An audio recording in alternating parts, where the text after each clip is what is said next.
Hey everyone, this is Jason Carpenter, the host of Dead Rabbit Radio, and the episode you're about to listen to is our Thanksgiving live stream episode. It is a full episode. It has 3 really cool stories. It is a full episode of Dead Rabbit Radio. The reason why it's so long is afterwards we did about an hour and a half long answer and question, or is it question and answer session? No, I give the answers and then you're like, whoa, how did he know what my question was going to be? So this is a full episode of Dead Rabbit Radio with a bunch of bonus content. I hope you guys enjoy, and I hope you guys had an awesome Thanksgiving. A contest in the Philippines is supposed to bring joy to the country, and instead it brings deadly riots.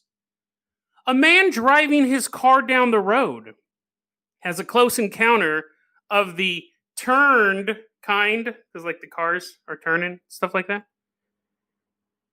And then we travel to the world of sci-fi.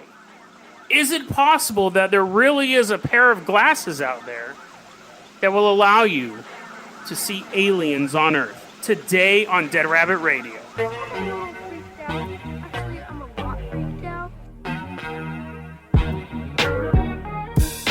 Hey everyone, welcome back to another episode of Dead Rabbit Radio. I'm your host, Jason Carpenter. I'm having a great day. I hope you guys are having a great day too. I hope you guys are having an awesome Thanksgiving. The way I think we're going to do this segment is I'm going to go over the story, then maybe take a little break and look at your comments and things like that. Hey, Peter. And we will go from there. We'll just kind of be flexible with it. But first off, let us go ahead. I didn't have someone picked out to fly anything in this. Hey, Fehu. So we're just all going to hop on board. We got no pilot. It's totally autopilot this time. Should have installed this. Let's hop on board the Dead Rabbit rowboat. We are headed out to the Philippines. We're rowing and stuff like that. My back's all hurting. So assuming you guys are actually rowing, I'm just going to sit back drinking some sparkly nice caffeine. That's one thing that gets edited out of the podcast is my constant drinking of stuff. Hey, Comfy. So, we're going to the Philippines. The year is 1992. And PepsiCo in the Philippines has a problem. They're looking at their spreadsheets. They're looking at all of their stuff. And they go, this is shocking, actually. I didn't know a major company could be this sucky. Pepsi only covered 4% of the market share in the Philippines, which is nothing. I probably have 4% of the market share in the Philippines, and I don't even make soft drinks. So they were like, okay, this guy in Oregon makes more money than we do in the Philippines. Let's decide to have a lottery. They did this in South America, and it was a huge hit. So they go, let's do it in the Philippines, We're over there. So they have this thing that if you bought a Pepsi, a 7-Up, or a Miranda drink, I'm assuming that's some sort of drink, not just a person named Miranda who works at PepsiCo. On the caps, they had a 3-digit number from 001 to 999. And it's a lottery, basically. We've all done this. I mean, Coca-Cola, I remember I used to have this scam. Don't tell anyone. It's probably past the statute limit. It's probably not even a crime now that I think of it. I used to live off of free Coca-Colas. What's up, Stuart? I used to fall off of free Coca-Colas. And they had a thing where now they have QR codes and stupid things you got to enter into the computer. Thank you, Rampart. Really, really appreciate that. That is awesome. They had a little thing that was a free Coca-Cola, and I was super poor at the time. And I would go to the store and I would just look. I'd tilt them. Somehow I evolved. Like they were designed not to do that. Thank you, Wesley. They were designed not to do that. You should design not to be able to see, but somehow I was able to figure it out. So basically, this is what is going on there, except without all the rampant fraud, except without me trying to break the system. Now, in the Philippines, they use the peso, and you could win anywhere from 100 pesos. So you buy a Miranda, which Historical Hiker just said is like an orange drink. You can buy a Miranda drink. and you could win 100 pesos, which is about $4. Now, the average daily wage in the Philippines at the time was about $4. It was 118 pesos. So imagine if you could buy a drink and you'd earn a day's wage. Like, that's huge, right? But that was just one of the lower end prizes. The number one prize was 1 million pesos. And there'd be $40,000 in US cash at the time, which was the equivalent to 23 years of work. So, of course, everyone was buying these drinks. Could you imagine buying a drink?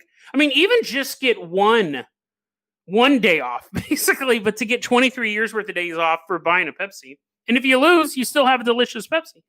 Their market share went from 4% to 25%. They didn't corner the market, but they had a corner of the market, which is just as good, right? It's not as great, but it's pretty good. May 2nd, 1992. Wait, let me back up. This is where I would do a cut. So the way that the prize was done was that they had them made at a factory. It was super secure. They had them made at a factory. And you had a 3-digit code and then a security confirmation code to keep counterfeiting down. You would be able to match up that bottle with that security code. May 2nd, 1992, the daily number is announced. It is 349. So check your bottle caps, guys.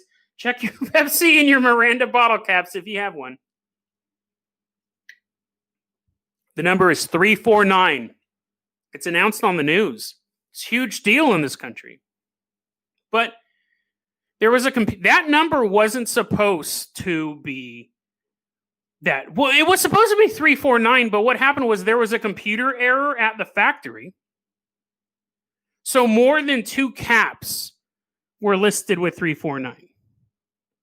A total of 800,000 caps were worth 1 million pesos.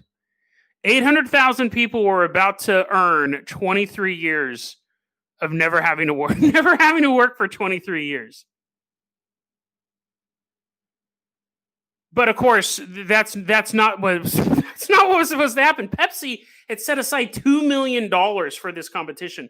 Because of this screw up, they were on the hook for $32 billion. Now, Pepsi is a big company. I don't think they can take a 32. I don't know many companies that could take a $32 billion hit.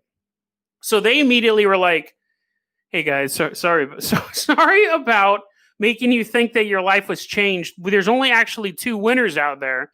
We have the security codes. Nobody else can win this money. So what do you expect would happen in this situation? You figure people would be upset. That's true. You figure people, first off, they all ran to the PepsiCo plants to redeem their caps. And that's when they're like, nope, sorry, dude, we don't have any money here. As trucks full of Pepsis are constantly going out. They came to the plants. They weren't getting their paid the money. The Pepsi came out and said, listen, we're not gonna cover any of this stuff. Tell you what. To make it up for you, we will give you $18 per cap. So that's still a good week's worth of labor.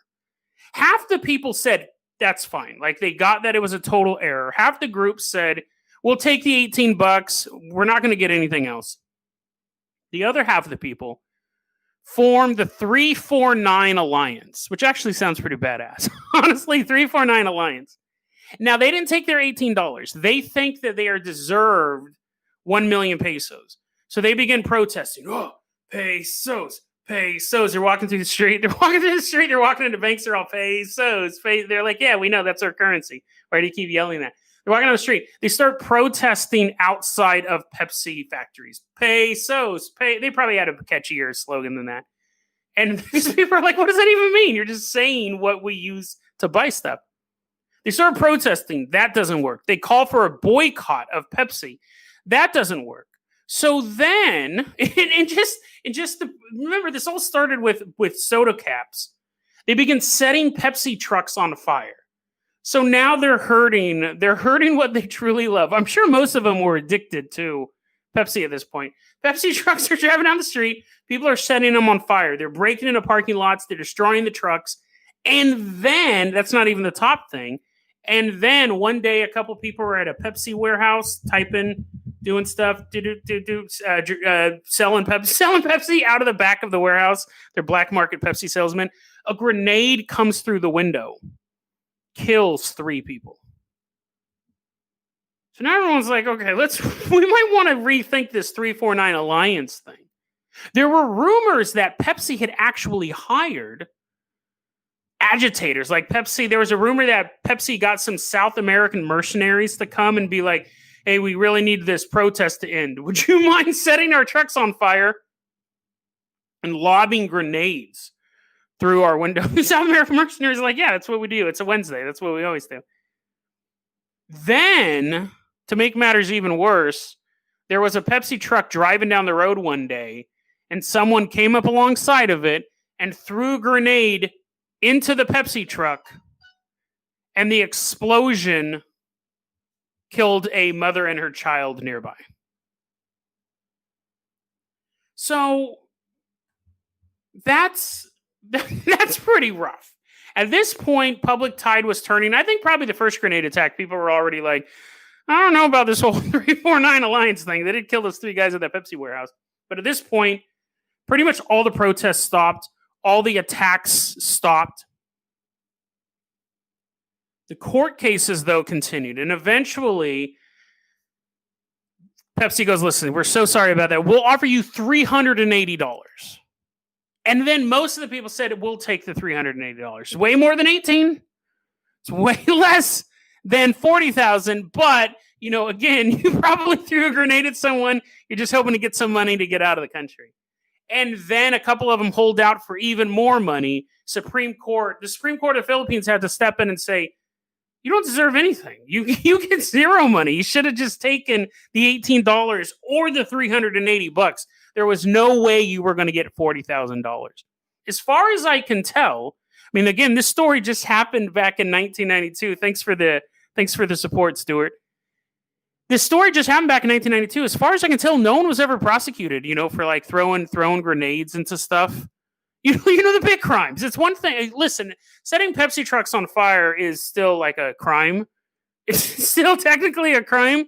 But when you're throwing grenades at trucks because you didn't get $40,000, you might want to reevaluate your life decisions. However, you also have to think that Pepsi probably should have done something more on the outset to take care of this whole situation. So that is just another weird, is this a thing now? This is one of those weird, wacky stories that have just kind of been lost to time. I had never heard about this before. People's lives are actually affected. And I'm actually, now that I say it, I wonder what happened to the 2 people who had the winning lid. Did they ever get their... They were the ones throwing the grenades. They got their $40,000, and they're like, the fire rises, brothers. They use all their money to buy grenades. I thought that was a weird story. I just saw that the other day. I don't even remember how... actually, I do know how I came across it. I saw it on Reddit. So I wanted to give a shout out to the real big JC22 for posting that in Reddit. So I really, really appreciate that. Man, it is burned. I'm going to open a window real quick. Let me know if this changes the audio quality. Because I'm wearing this, and I got my pajama pants on. I'm wearing this shirt.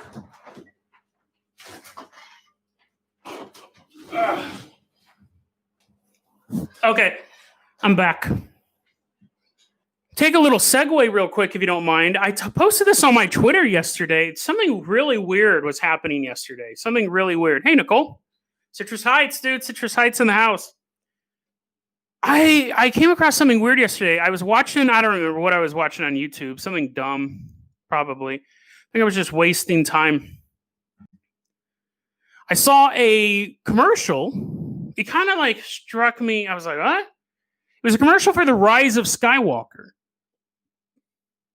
And it said, coming soon. This film has not yet been rated. And I was like, what? Didn't that movie come out last year?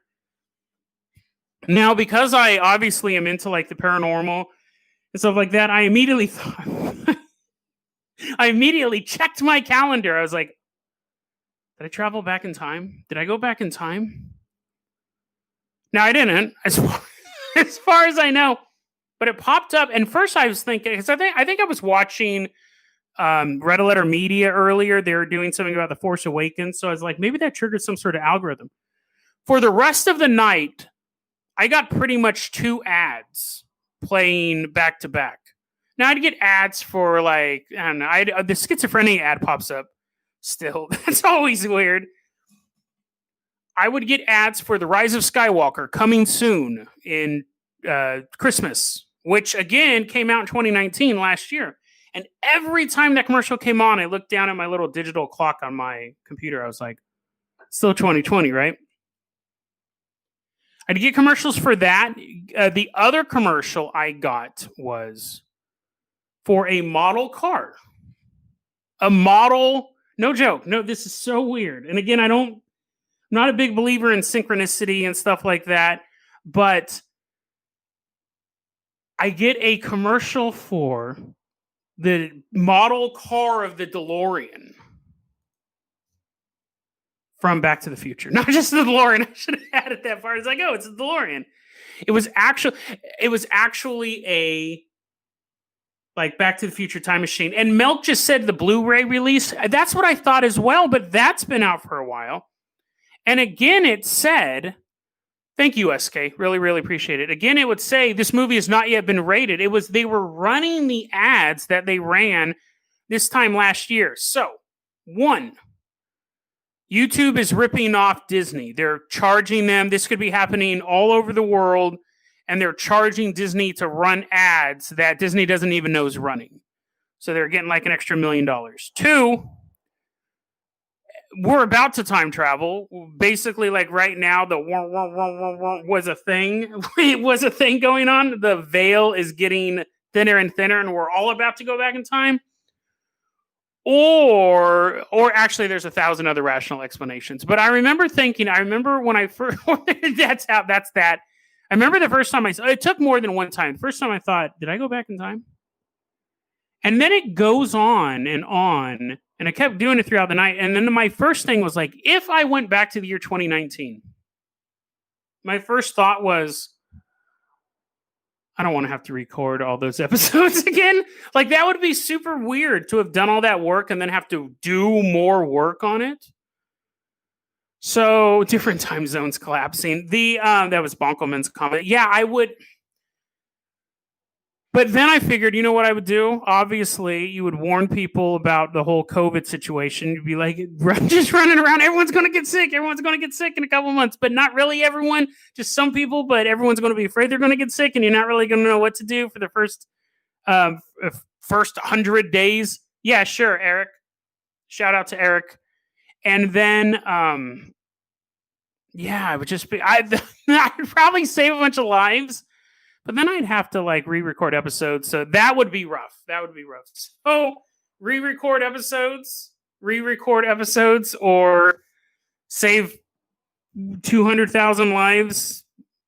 I was hoping maybe I could go back in time and keep my files on my computer. That's how lazy I am. I don't mind going back in time, but do I get to keep the files on my computer? So let's go ahead and move on to our next topic here. This one's a shorty. I haven't done a lot of stories from thinkaboutit.docs.com lately.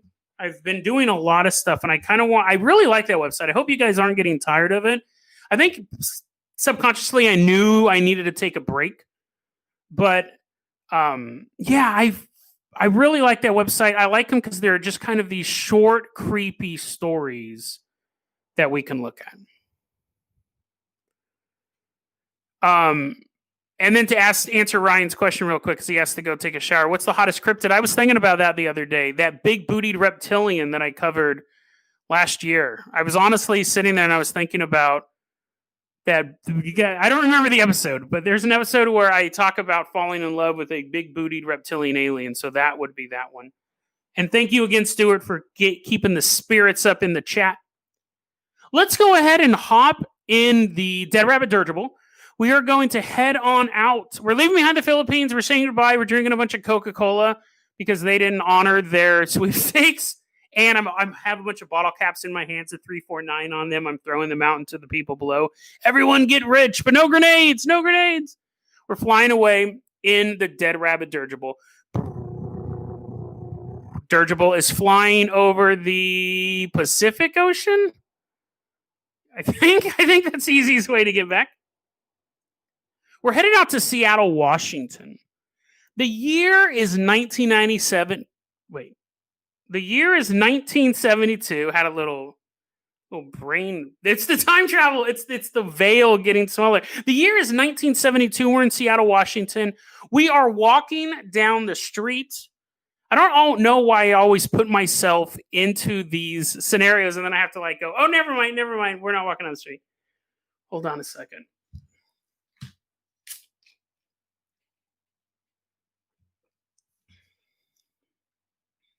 Gotta take another drink.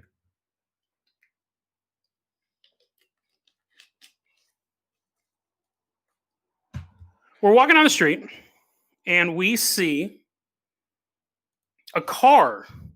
There's a bunch of cars. We're walking on the street. There's a bunch of cars. This isn't abnormal. This isn't abnormal. Ugh. Sorry, I got lightheaded there for a second. Hey, Zap. I think I have a problem because I stare at myself while I'm talking, and it actually hurts my eyeballs. It like makes you dizzy when you do that. Like I feel a little lightheaded. Okay. 1 second to recalibrate. I'm gonna do a little stretching. I'm gonna burp away from the mic. Hey, Velvet. Oh, sorry, guys. Yeah, it was weird. I've had that sensation before doing the live stream. Okay. We ready? Yeah, we're ready. Yeah, it's just weird. Okay. Hey, Cantillians. The year is 1972. We're in Seattle, Washington. It's a sunny afternoon day. And there's a man driving. Stuart. Yeah, I'm fine. There's a man driving home interview. And, he's probably a pretty good interview, whether or not he got the job. But we'll just assume that he did, considering what's about to happen. His car comes and it stops at an intersection. He's just sitting there, car's idling, listening to some 1972 music. He's waiting for the light to change. And then he says he becomes aware of a sensation to his left. So he's sitting in his car. And he can sense something on the left-hand side. Can tell something staring at him. He can tell something is intently staring at him. He says he turns to his left and he sees what he calls an old junker car. A beat-up piece of garbage. Maybe it wasn't that bad. Maybe they weren't driving the Jason Jalopy, but it was a beat-up car. And he looks and he says what he sees is a woman, sure enough, staring at him from that car. He said she had an exceptionally round head, large round head. Not so much like Gray Alien, but he almost said that it was like super obese. Like just so you're like, Jason, you're just saying like this big old chick was staring at him. Well, it's a little more than that, right? Because that's not a story. But he said like she had like a big obese head, not like a Gray Alien head, big obese head. And she's staring at him, and he's still waiting for that light to change. But now his view is kind of locked on her. He said her eyes were wide open. They were bright blue. You're like, Jason, you're just describing a normal woman. Hold on. I'm saving the best for last. He looks at this woman. She has big, bright blue eyes. Pale skin, super white skin with red lipstick, super bright red lipstick and hair. She had hair on her big head, her big dome head. What makes this scary? Because again, I've just described basically you driving down. Not you as her, but I'm saying everyone's seen this. No. What is scary is as he's looking at her, she looks relatively normal. She's a little pale, could probably use some more iron in her system. She smiles at him. I just realized it.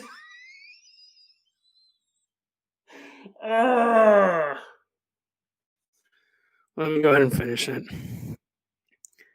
She smiles at him, okay? This woman who may or may not be totally normal smiles at him.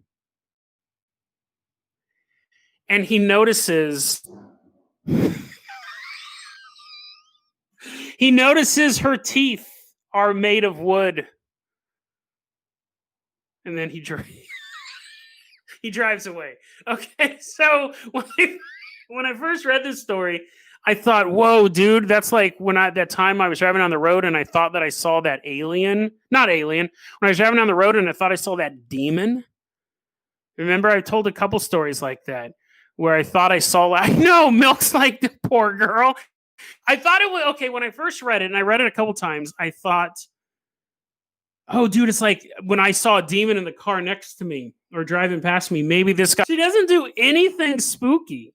She's just an obese woman with a lot of lipstick on and wooden teeth. I totally thought it was creepier than that. Actually, now that I think about it, this poor woman, well, it was 1972, so she may not be alive anymore. She might be. It depends on how old she was. Depends on how much she took care of her teeth. But, sorry. Sorry. That's just a story about a woman with wooden teeth. I thought it was going to be a story about a man who... Did you like even how I built that up? It was like super slow because I was like, oh, I can't wait till I get to the teeth part. This is going to be super spooky. And as I was reading, I was like, wait a second. She's just an overweight woman with bad teeth. Actually, now that I'm looking at these notes, let me show you. This is the actual sentence here. She stared at him and then fixed a very broad Cheshire cat-like grin, showing very square yellow brown teeth that looked like they were made of wood. So they weren't even made of wood. They just looked like it. Sorry guys. I thought that after I saying, hey, how come I don't do thinkaboutitdocs.com anymore? That might be why. So thank you, T-Mad. Thank you. Really appreciate that. And that woman looks like she might have wooden teeth. Yes. So that is not the case. Yeah, I know. That was not. To be fair, I didn't make the report.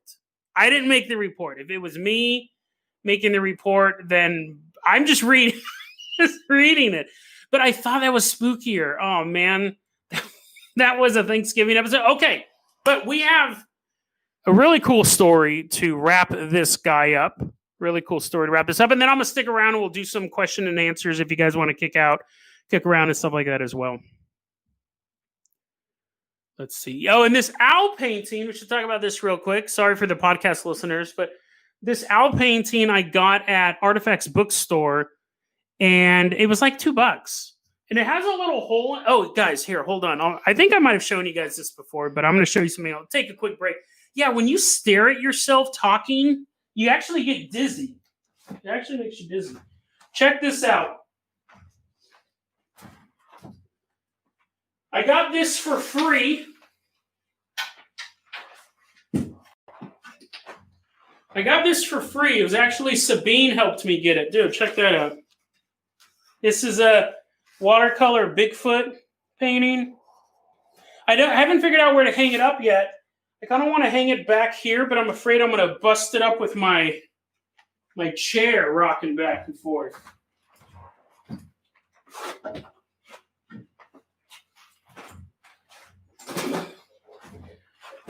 And then while I'm up, I got my Bigfoot lunchbox. So, do that around town. People always... Yeah, that should put. I always thought, what would be a cool logo, but I'm not an artist. Is the how Bigfoot's doing that walk pose?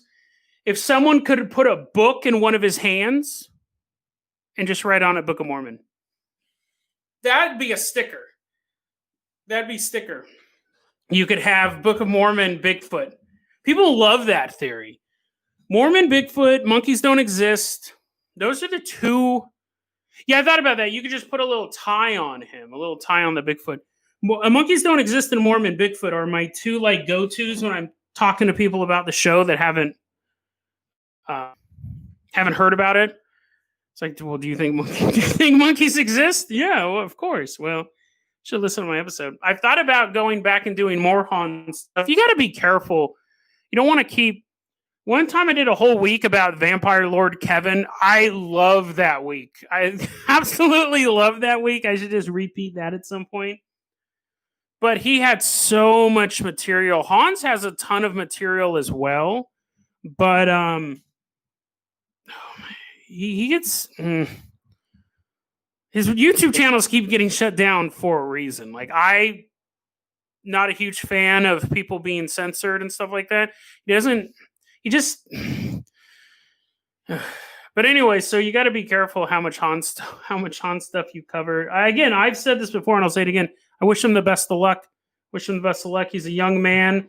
I don't agree with him, but I don't think he's I don't think he's a bad dude. I think at heart, he's a good person. I just think he's misinformed about a bunch of stuff. So I wish him the best. Doesn't mean that we don't have a laugh. I think, I don't know. I kind of have, I guess I've kind of adopted Hans as my conspiracy son. He will someday become the true Mungo Jr. I'd like to do something with him, but yeah. So we've left behind the Philippines. We're now saying goodbye. You know what? We really should pull the guy from the last story. Let's pull him out of his car and make him apologize. Make him apologize to this poor woman who he put on a UFO paranormal website to talk about how spooky things are. We're basically just punching him in the stomach. We're like, apologize. He's like, what? I thought it was spooky. She had horrible teeth. And as we're punching him, as we're beating this guy up for being rude, we all feel someone looking at us from behind. We're like, what? We're slowly turning around, and behind us, she's just still standing there. She's just still standing there on her phone. Dude, she's like, what, guys? I just have that type of aura. We're leaving behind Seattle, Washington. We are headed out to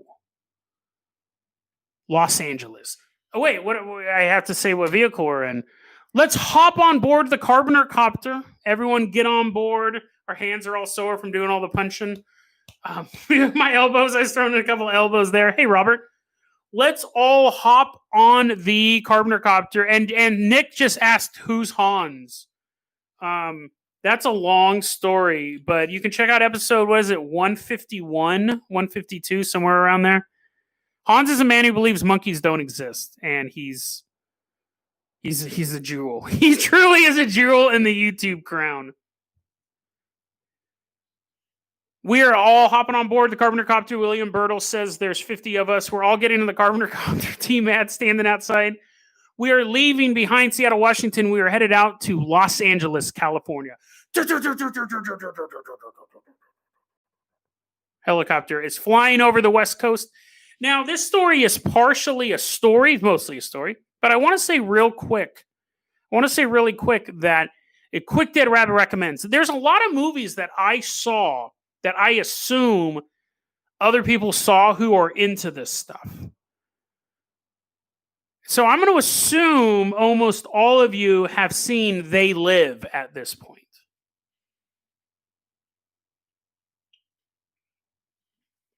They Live is the story of a man. Actually, the plot is pretty basic. It's the story of a man who finds a box of glasses. Like, what?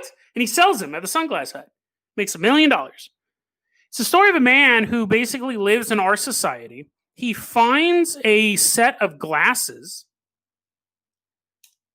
puts them on because he's homeless. That's what homeless people do. They steal glasses and they put them on. He begins to see that the world isn't really what they think it is. You guys have seen the iconography, even if you've never seen the movie. The obey sticker, it's kind of like the weird alien face, or just the word obey. He looks up at billboards and it says consume, procreate, obey. Magazine covers are all basically, everything is subconscious. When he takes them off, the world is colorful. When he puts them on, the world becomes black and white, and he sees all these messages everywhere. And he sees maybe one in every 50 people, maybe a little less than that, are aliens. So he takes up this cause. The movie's actually really good. I saw it when I was a kid. My dad rented it. I remember watching the commercials for it. So I had to have been like 11 or 12 when it came out. It's definitely a mind-bending movie when you're that young to see all this stuff. It is great sci-fi. It's more of an action movie than a sci-fi. Thanks, Sean. Really, really well done movie. So it's one of those things like you want it to be true.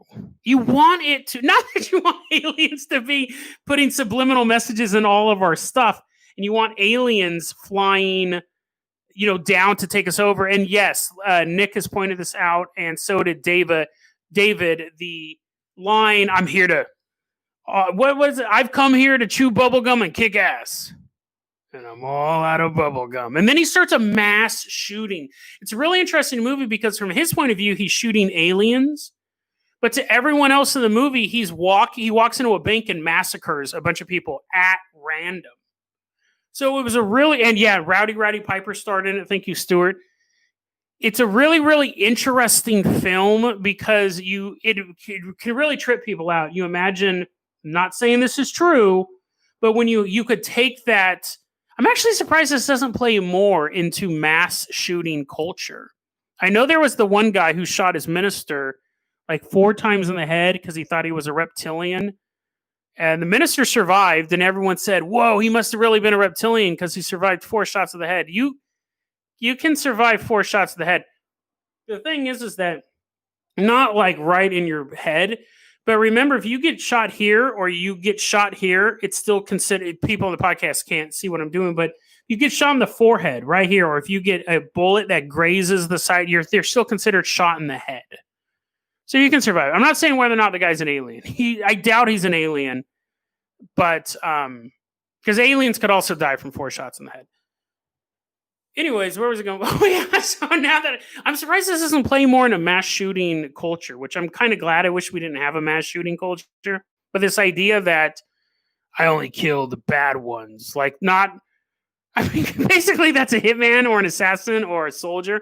But somebody's saying I walked into that place and everyone I shot was an alien, so I don't know why I'm on trial. I'm surprised it doesn't come out more often. But anyways, it's a great movie. Dead Rabbit recommends. They Live. I'm surprised they haven't remade it yet with Zac Efron in the lead, which actually, now that I say it, doesn't sound too bad.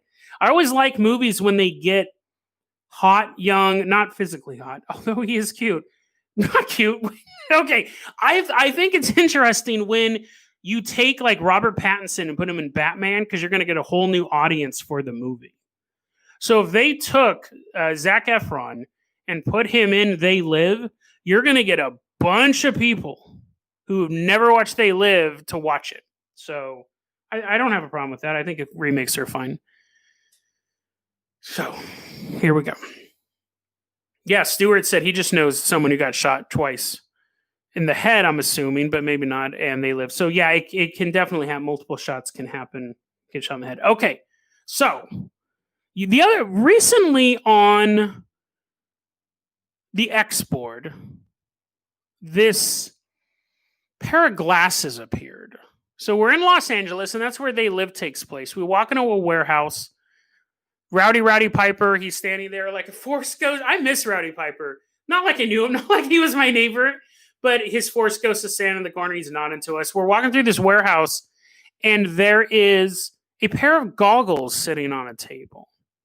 And recently on the X board, there's been a kind of an explosion of interest into these things. They're called Kilner screens or Kilner goggles. So we pick them up and we put them on. What? Everything's blue now, kind of purplish. We're looking around. I was about to make an Eiffel 65 joke, but I didn't. So I should deserve some credit for my restraint. We're wearing these Kilner goggles, and I'm looking around at all of you guys. You guys all look totally cool. Your auras. Let me actually explain what the goggles do first. Apparently, they allow you to see auras. Now, you can train yourself to see an aura, or you can just look at them. And you can look at them, and you can put, what was this? I was distracted by Kaki's comment, who said the first time he ever heard about They Live, it was recommended to him by a neo-Nazi. When you put on these Kilner screens, you can look at people and see their auras. Hey, Scar, you can see the energy around the person. Now, you can train yourself to see auras. You can do that. And I'll get into the aura thing in a second. But anyways, so auras are basically the life energy around you. Now, you can go through years of training to see auras, or with these Kilner screens, you can put these on. You can actually look at people and see their auras. But these Kilner screens did something else, too. Every so often, you'd be looking through a group of people. So I'm looking through all you dudes. You guys are all super cool and stuff. You guys are just standing there normally. But when I look at you with the glasses, you're making a cool b-boy pose, spinning around on interdimensional cardboard. But then we go outside. We're wearing these Kilner goggles. We go outside in Los Angeles proper. And every so often, we see someone with a interesting aura. What? Did you see that guy? The guy driving the bus? We see an obese woman with bad teeth. We're like, but she has a normal aura. So, but every so often you'd see people with different auras, like an angry aura or like a super happy, more happy than normal aura. But every so often you'd see something that could only be described as an inhuman aura. So these Kilner screens were banned by the government. Specifically, the ingredient that was used to make them, which I'm going to try to pronounce, but Dick, I don't think this is how you say it, but Dick Yannon dye. Dick Yannon dye was this dye that was needed to make these Kilner screens.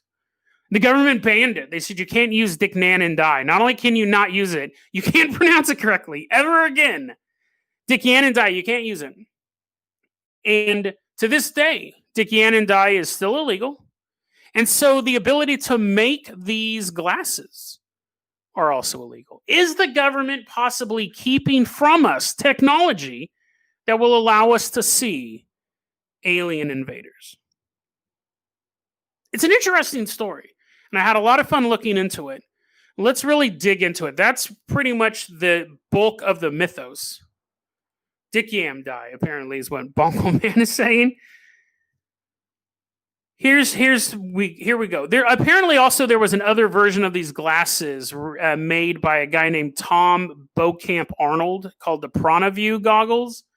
But I couldn't find any proof that this guy, like when I went looking for the information on that name, I couldn't really find anything. PranaView goggles do exist, but they're apparently the same thing, basically. Hey, Short Circuit. So let's take a look at, first off, did these goggles exist? Is this just an internet myth that's going around? Yes, the goggles existed. William Kilner was a real person. He wrote books on the human aura. Back in 1911, really wrote the first book about human auras, or at the time as they were known, human atmospheres. So he's one of the pioneers of human auras, and he did invent these glasses, and they were made with Dick Yannon in between two sheets of glass. Dick Yannon dye is made from like burnt tar. It's a dye that's made from tar. What's interesting about this is that, let me explain too. Apparently the human auras were kind of like white light energy around them. And then these other people, who knows what they were, would show up with like a blue oval. There would be like it wouldn't be like this energy just kind of floating around the person, but an oval around them. And one guy said, apparently he looked through them and he saw someone with slits for eyes, But we just had a guy who saw wooden teeth, a woman with wooden teeth, and reported it as an alien or a monster. So I don't know. Maybe the guy just got little ninja stars in his eyes and then pulled them out. And then he looked at him. He didn't notice there was blood shooting out of his eyes. He had blue goggles on. So the goggles did exist. They were made by William Kilner, who is a real person who studied human auras. So all that part of the story matches up. So then I started looking at it and I go, okay, then my next question, because this is how I approach these stories. I read it. I was like, that's fascinating. Is it true? I started looking into this. Is this dye actually illegal? Yes, it is. So now my interest is really peaked. Because we haven't a lot of this story matched up. It was banned in the 1940s. That should be our first clue of where this could be going. It was banned in the 1940s. And in 2010, around 2010, it was briefly made legal again for some weird reason. I'm assuming it was a paperwork mess up because it was quickly made illegal again. Now, when you read about these goggles, you'll always come across this story. When you read about these goggles, you'll always hear this story. I hired a chemist who could get anything. He has security clearance to get acid. He gets security clearance to buy as much heroin as he wants. He's a chemist. He can do science stuff with this. We asked if he could buy some Dick Yammon dye for us. And they told him his security clearance wasn't high enough for that stuff. So everyone's like, oh, it must be true. The aliens must be working on this. They must be suppressing this technology. Because if this chemist can get LSD and heroin, how come he can't get this dye?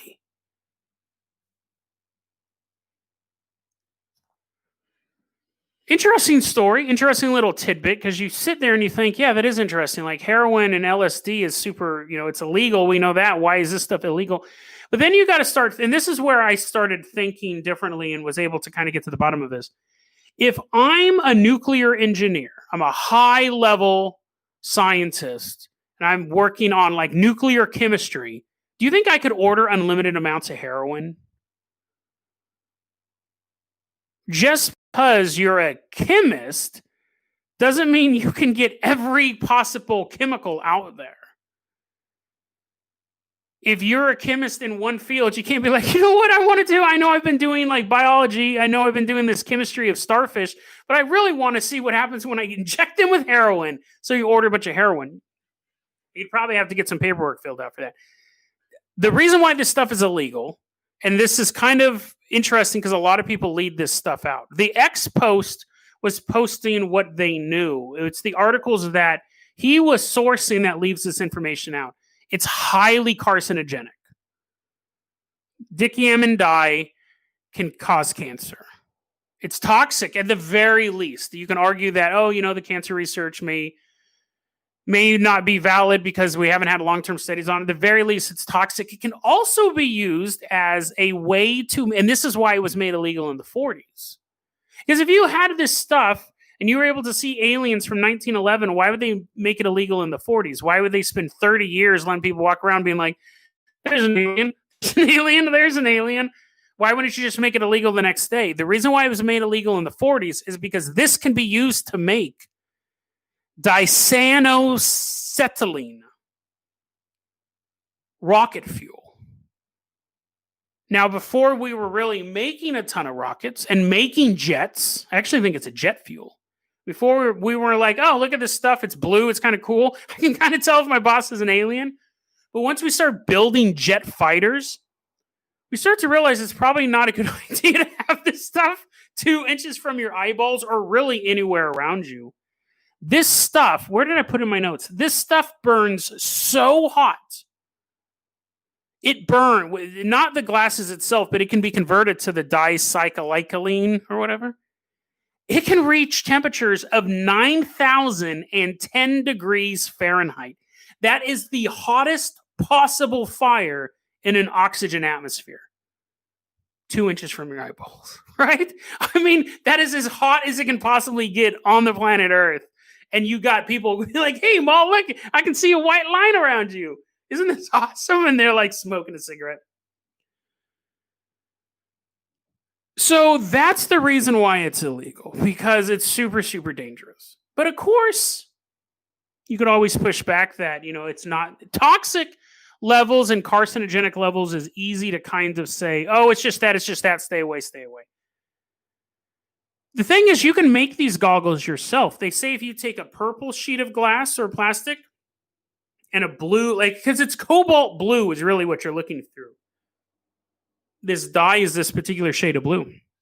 Take purple, take blue, put them there, stare through them, and you can see them. You have to pretty much shut off. I got different things on this. You either have to shut off all visible light, or you have to just get a little bit of light in the side.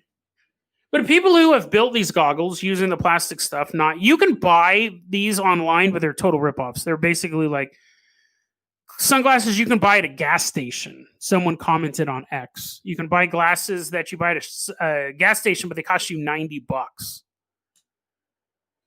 Just, oh, look at these blue shades. You can find them, but you can also build them yourself by taking the two proper colored lenses and put them together. But what's interesting, this is the way we're going to wrap this up. You have some people saying the reason why you do see a white outline around the person. They said the reason why that is because the way that the tint is, it's blocking all the light waves except for like a little bit around the person. So it's actually a natural way that light is reflected.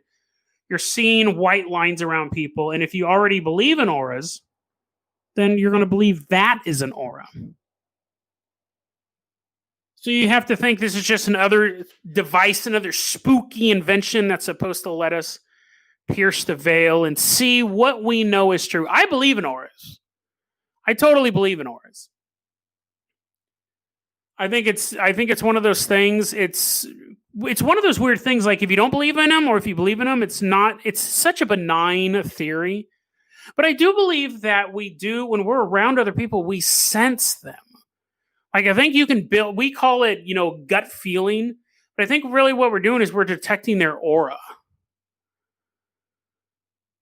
An aura is basically an energy field that we give out. It's basically like you can tell someone could be standing there totally normal, and you can go something. And I've talked about this on shows too. I can walk into your house and tell you how healthy your marriage is, and I think that just the walls are soaked with that emotional energy.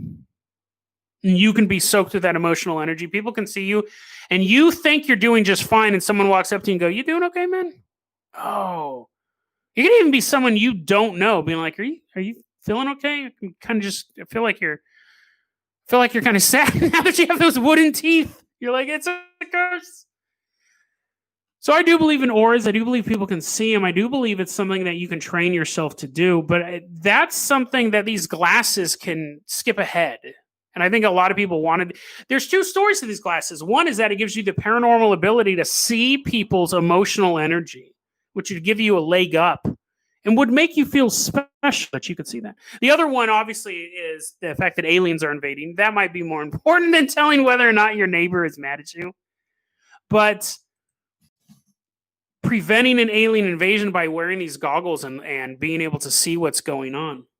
That's kind of the sci-fi story to it. And then we have the mystical one of you just being able to see people's auras. But I think this story is important for another reason. And I want to wrap this up like this. And I want this to kind of be something that maybe some of you, and I feel the same way, will take something away from this.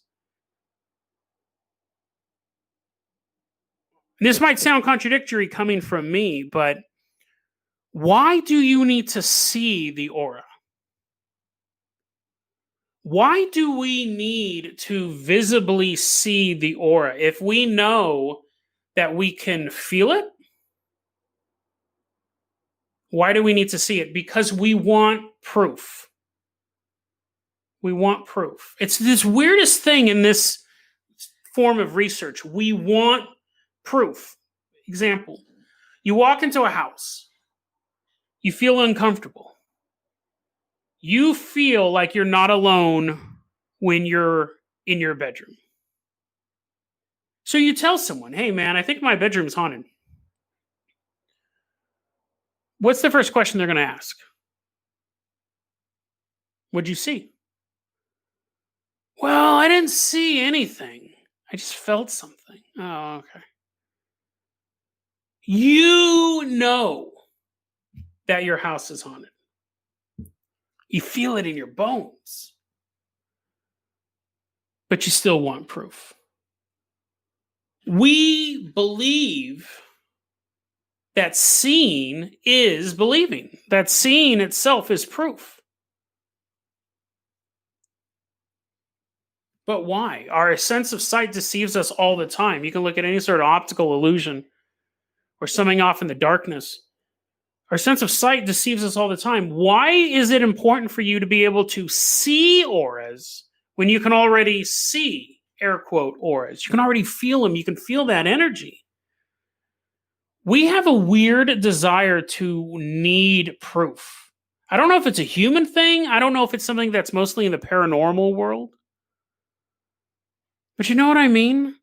If someone tells you they think someone's haunted, someplace is haunted, you are going to ask, what did they see? Did you see something? Did you hear something?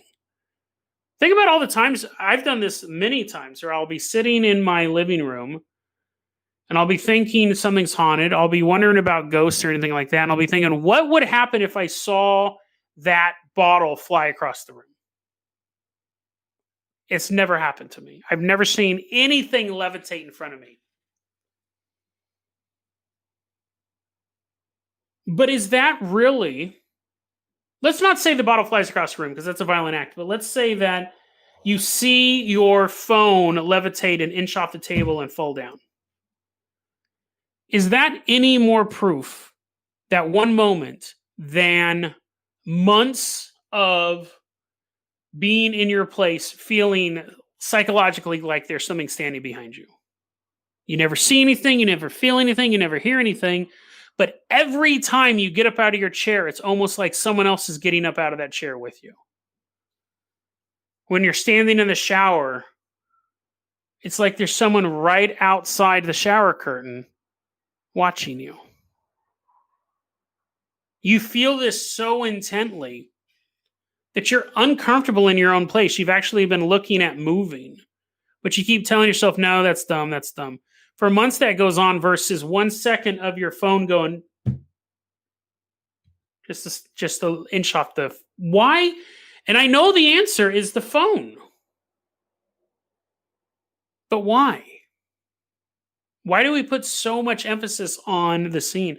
Why would you want to build glasses made of a carcinogen that also turns into a jet fuel so you could physically see something even though you have 40... in my case, 43 years of being able to sense people's auras? I think it's important for us to start looking at some of these events that we are investigating. And the reason why I say it's contradictory for me, because I'm always about the proof. I'm always about the proof. But you'll notice with UFO stories, ghost stories, things like that, I'm not so much about the proof because it's usually just one person telling a story. Conspiracies is where I want proof, because conspiracies have a weird tangle. You're trying to draw all these connections. And I do that with alien stories as well sometimes. And they're talking about like weird people making bizarre claims. But when it's one person driving down the road, sees a beast woman with wooden teeth, and this, I didn't fact check that. I probably should have read it a couple more times, but I didn't fact check that. I think it's important for us and for you, dear listener, to follow the gut, to not worry so much about what we see and what we hear, because both of those can be just as easily deceived. Follow your gut. When you're investigating ghost stories, when you're investigating the paranormal, don't worry so much. And again, this is super contradictory, and it might come to bite me in the butt in later episodes, but don't worry so much about what you're visually seeing. Think about that feeling you have, because that feeling is your sixth sense. That's probably the bad term. That feeling is your seventh sense. That feeling is just as important as sight, as hearing. And it's telling you that person has a bad aura. It's telling you that person may not be a person. So don't worry about EVP readers. Don't worry about electronic devices unless you're a gamer. Then you probably do worry about those. But don't worry about the goggles and the... Think about it. Those ghost hunters, they go into the machine, and they're like, look, at the temperature is lower.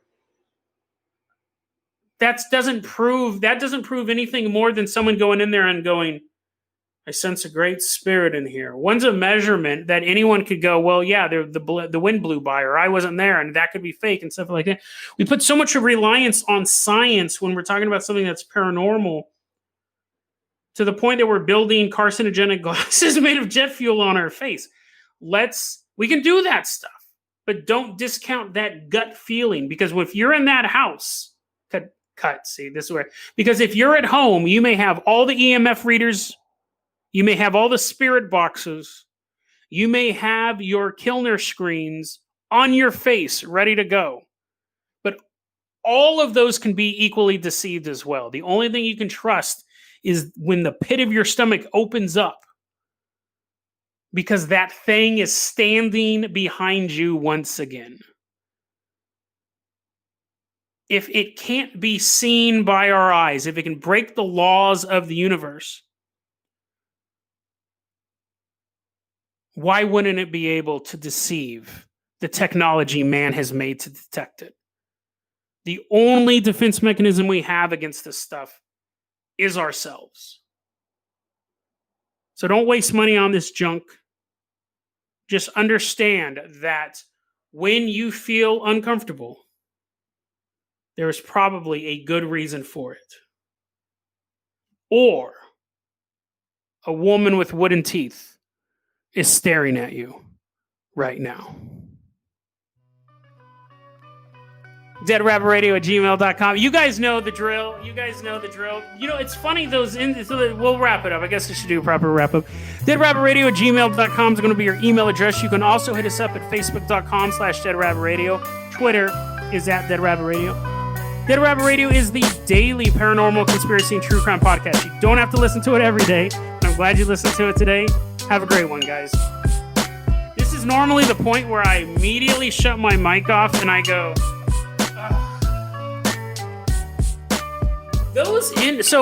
thank you, Rampart. And thanks, Austin, for jumping in. And Christian, I see you're in there as well. Shane. Normally with those, this one I kind of knew how I was going to end it, because I remember the other day I was taking a shower and I go, why is it so important for us to see these things? And I was looking at these glasses. I was like, why is it so important for us to see these things? Like, isn't it enough for us to just know? And I get it. It's okay, Mug. I get it. Like, you want to see you, and I get that too. Like, I would it's an interesting dilemma, and I was thinking about that, and I go, that's kind of how I want to wrap this episode up. You want to see it. I get it.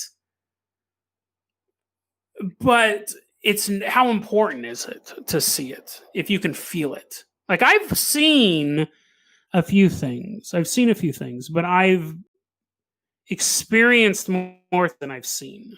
Now, take that witch episode that I did the other day. Imagine if I saw the witch walk into the salt and go, and like a blue lightning show up and stuff like that.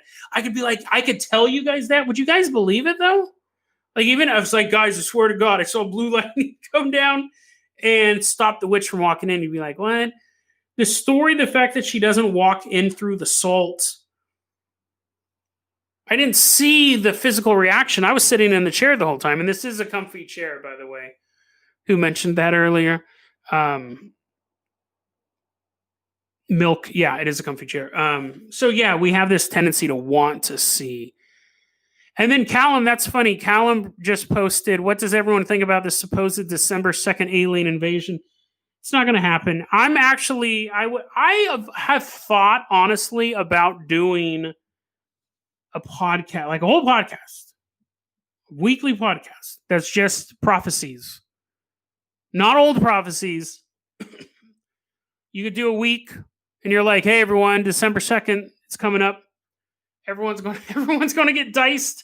And then of course that would go by. Nobody's going to pay attention to it.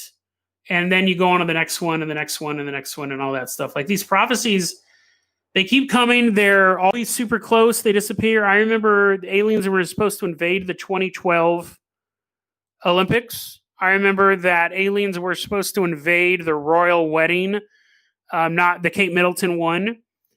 What other world? In Civil War in the United States, guys, remember that? Just like a couple weeks ago, we were being told that the war, World War III, with America is going to go to war with Iran, and all this stuff is going to happen. Everyone does this stuff. It's not just paranormal people. Everyone does this. Everyone does these prophecies. I'd say a late night TV show on Sci-Fi. That's what Khaki Cube was saying. I don't understand why the whole idea. I mean, I believe in aliens. I don't understand why we don't have a. Got to turn my fan on. It's so hot. Yeah, why don't aliens just fully invade? Or if they have been taken over, these are the questions that I would like to ask someone who legitimately believes in the. I had a brother-in-law. I guess I still have him, a brother-in-law who believes that reptilians are taking over the world. They're Queen of England. You know, you guys know the theory. Queen of England's a reptilian. World leaders are reptilian. I would love. He legitimately believed that stuff. He might still, but I would love to sit down and talk with someone who actually believes that stuff because I just have a ton of questions. Yeah, David Icke.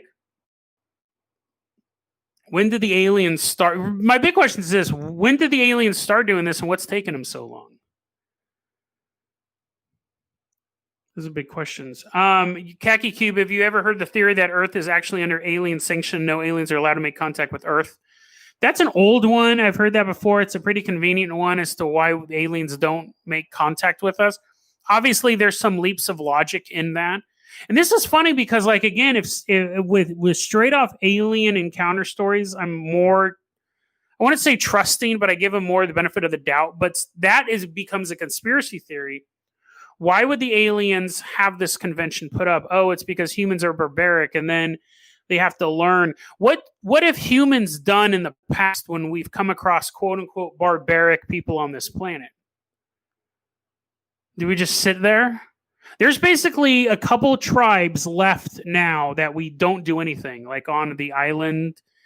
We covered it in one of our stories about what was the name of that island? Paradise Island, or Sanctuary Island, or something like that.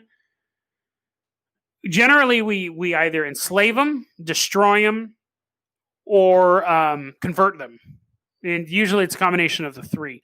So why would the aliens be sitting outside this planet, the only planet that has liquid water in it, in any sort of, as far as we can tell, within light years of us, the only planet with liquid water, with 2/3 of it being liquid water? Why would you just sit back and just kind of see if they blow it up? It doesn't make sense. That conspiracy theory doesn't make sense. And yeah, the Rampart says that's the Star Trek's prime directive. A lot of UFO conspiracies are pulled directly from science fiction. Sure, you could argue it's vice versa, that the CIA is trying to put those theories into science fiction so people don't believe them when they come out, but you do see a lot of that as well. Bonkelman says that he's heard it's more advantageous for alien race to obtain the raw materials from asteroids. That's true. It would be more advantageous for us to get raw materials from asteroids, but you can't get tons of liquid water from asteroids. And as far as we know, liquid water is important. I mean, assuming they're biological, which a reptilian would be a biological, a Nordic would be biological. Even if they have massive water reserves in their home system, they're far, far from home.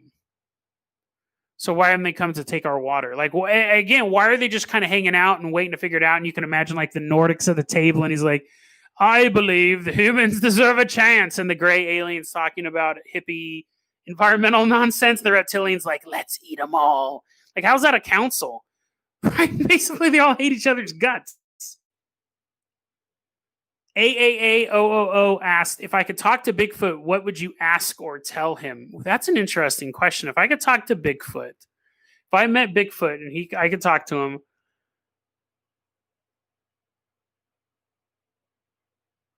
I would probably ask him why.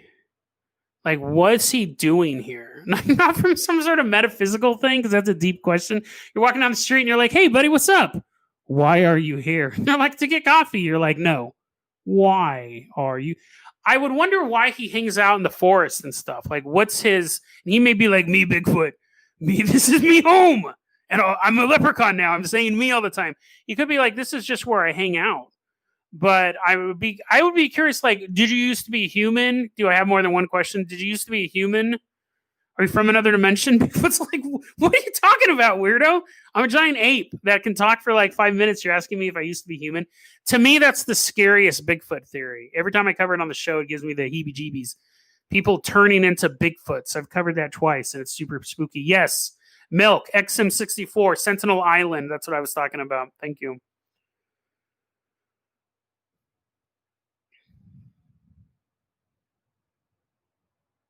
Bigfoot's watching the stream right now. Yeah, there's a lot of belief that Bigfoot and UFOs are tied together. Why is it that the states with the most cryptids also have lots of goth girls in it, like Florida, for example? I don't know if that's true, because I'm assuming that New Orleans has a ton of goth girls. I don't know how big their cryptid count is. I know I really haven't found many cryptids in... A lot of times they're lame cryptids. No offense, Southern Dead Rabbit Radio listens. You have like Swamp Creeper, dude. Yeah, it's basically Bigfoot, but he smells even worse. Maybe a lizard man. That's it. I gotta say this, man. South America has it beat for cryptids. Like the stories that we've pulled out of South America and Eastern Europe, but I don't think anyone's come close to South America's cryptid count. Absolutely insane down there. I will say this. I remember once reading something. You know why we get all the crazy articles about Florida and Florida man and all that stuff? It's not that Florida has a higher population of crazy people. It's that their public records and their freedom of information is way more open than any other state. So if someone commits any sort of crime, all the information is released almost immediately. So their name, details of the crime, stuff like that. Other states can take a while. Other states have more stringent rules on who can know what. That's why Florida has so many crazy cases. They just have much more open access.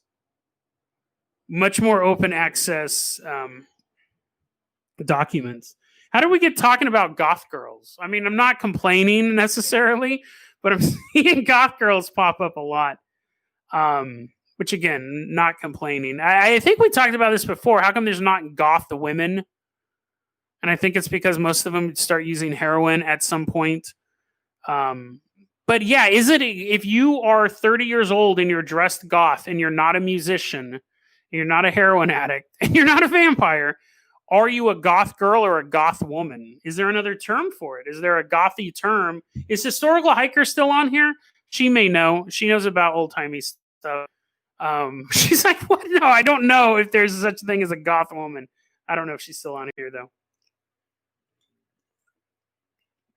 I've been thinking about redoing the Boo Pill.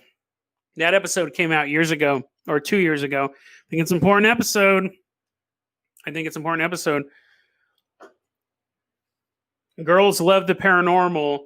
So if you want to find a good way to communicate with girls, do paranormal. You're levitating in the corner. You're like, hey, ladies, how are you doing? No, join a ghost hunting group. Or, man, that must suck with all pandemic stuff, not being able to do ghost hunting. Or there's a bunch more ghosts running around. I actually miss ghost hunting. That's one of the things that I really haven't done in years. I would love to do that. I would love to start doing that again. XM64, the Boo Pill is my theory that if you want to meet women, get interested in the paranormal because women love this stuff. So... learn to do tarot cards, learn to read palms, do astrology, ghost hunting. See, women aren't so much into cryptid hunting. You're like, oh, we're going to go hunt a squatch. They're like, But if you're like, oh, we're walking through a dark house with this device. Girls love that stuff. Girls love to be scared. So take the Boo Pill. It's a good way. It really is a good way to meet women. Yeah, we might do it as a rerun. The problem is in that episode, I played audio from someone else's clip, and I think I edited it out at this point. I had to be careful. Earlier on in the show, I was doing more stuff like that. See you later, Ross. Have a happy Thanksgiving. Yeah, but you got to be careful with copyright on the podcast side and the YouTube side. So I think I took that out. What's going on in the afterlife that prevents ghosts from talking to us in a more obvious way? Why do they have to be so vague? I think that there's basically two answers to that. One is that they don't have the power to, or they can only manifest in certain ways. I think, which is interesting, a lot of people who have ghost experiences, especially when people have passed away, loved ones have passed away, they come to them at night, they come to them in dreams, they'll smell the smell while they're sitting in their dad's chair, they'll smell his old cigars and stuff like that. I think all of that's touching, and I'm not diminishing that at all. I think the thing is like, I think the most obvious answer is how come after your father or your mother or your brother passed away, they're not constantly hanging out with you, helping you shoot hoops? Because after you die, everything here seems so minimal. It would be the equivalent of, as an adult, do you ever go back to your kindergarten playground? Like, I don't even know if that's a good example. As an adult, would you ever pick up a rattle? And if you did, would you be amazed by it? I think when you die, and you don't forget the people here, but I also have a theory that there's no time in the afterlife. So let's say that I died right now, and my mother dies 30 years from now. In heaven, thank you, Ozimir, or in the afterlife, I guess I should say, I died and instantly, thank you, Ari, appreciate that. I die and then instantly my mom's standing next to me. There's no time there. It's not like I'm up there and I'm like, 30 years, oh, I'm so alone. There's no time. It's all instant. So to you, on Earth, it's 30 years and then you pass away and you see them. To them, you're already standing right next to them. So since time isn't of an issue, and you're in a realm where you realize all this stuff is inconsequential, why would you be hanging out here? Because as far as you're concerned, everyone's up there already. That's just my theory. It doesn't make sense that you would have people floating around in the afterlife. Time is something that really only exists in this dimension that we can measure it. Barfy, man, I have a pop filter. This is my backup mic. This is my real mic over here. TLM. Yeah, am I popping it pretty bad? That sucks. I'm going to lean in really, really close.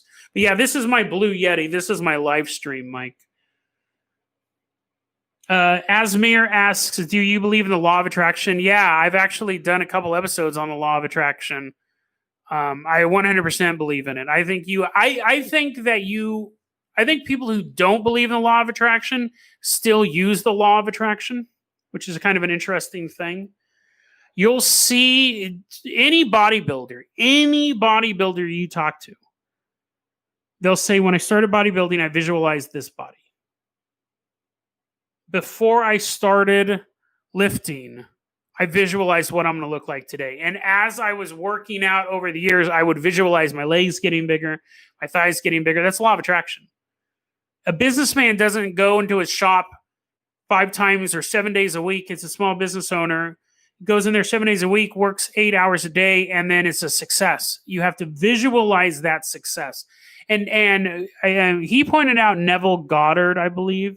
I recommend going to Wallace Wattles, the guy who invented it. He preceded Neville by about 30 years, I believe.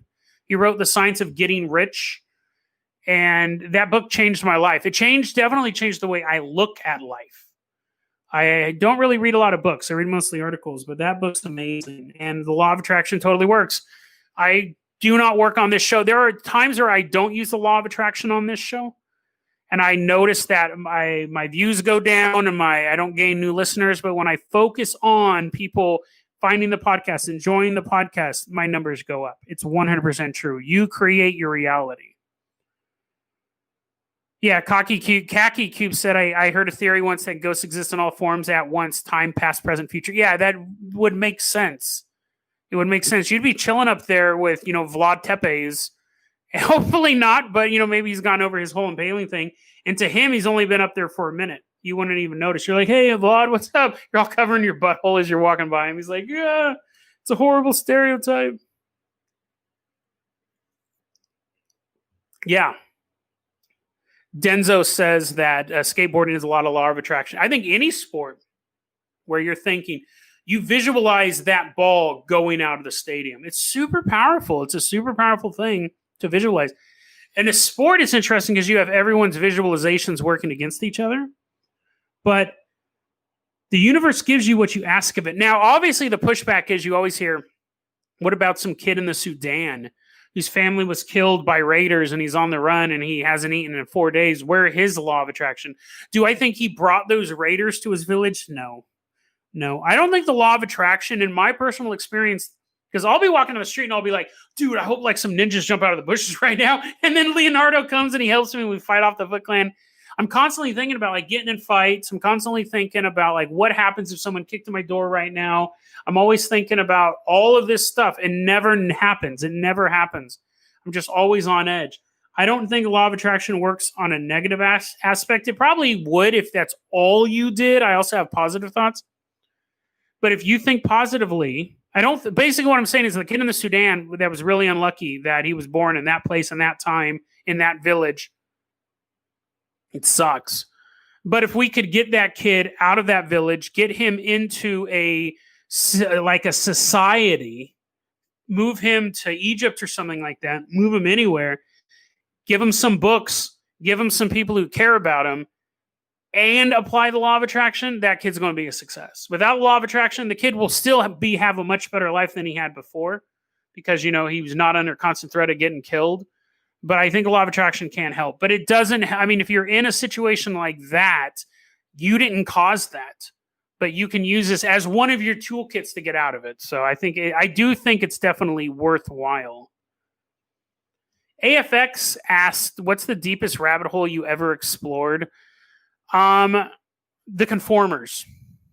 That story is still the Conformers, 100% the Conformers. Like, I can't even go into detail about what happened. The Conformers. That's the weirdest rabbit hole I've ever covered on this show. It's like episode 87 or something like that. It was weird when I covered it. It was weird when I was researching it. It has not stopped being weird all this time. The Conformers. That's all. I cannot go into any more detail about what is. The summary of the Conformers story was that there was an alien race of inorganic rocks. I can't do a follow-up. Barfy, man, the Conformers story is just so... The Conformers are an alien race. Supposedly, it's the only alien race. They're inorganic minerals. Their voices sound like pebbles falling in a metal bucket. They're extremely religious, extremely violent, and the governments of the world have made contact with the Conformers on multiple points, multiple times. Try researching it. You're not going to be able to find anything. Probably only my episode. As I was researching it, websites were getting deleted. As I was researching it. I heard about it. It was a throwaway line on a Mysterious Universe episode back in like 2005, 2006. He just mentioned it. It always intrigued me. And I went looking for it, found some stuff. Websites got deleted. I did the episode. The weirdness has not stopped. 100% the Conformers. Yeah.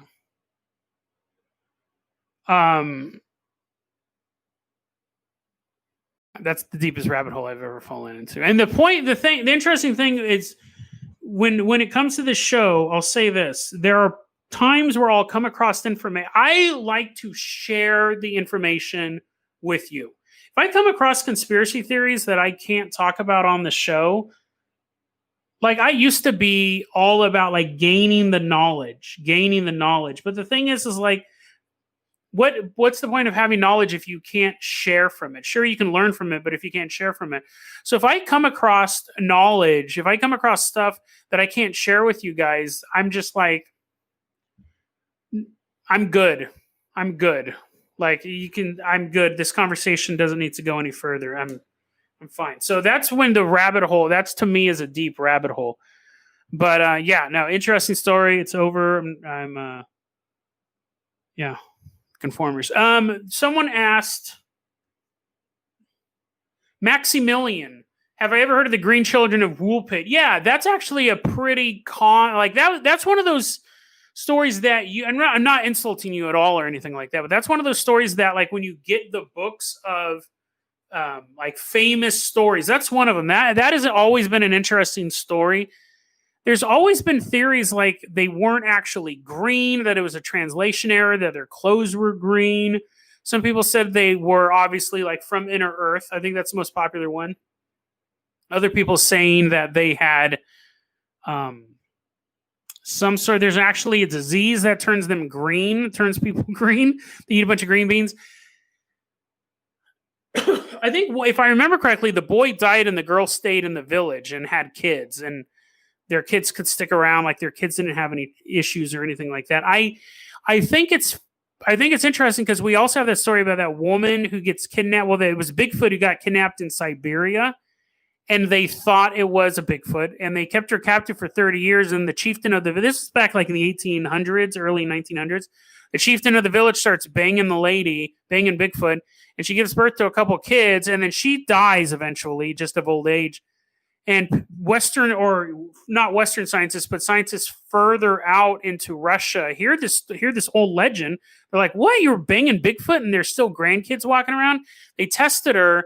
She wasn't Bigfoot. She was a black woman. She was like an escaped slave in Siberia that they thought was Bigfoot because she didn't speak the language. She was tall.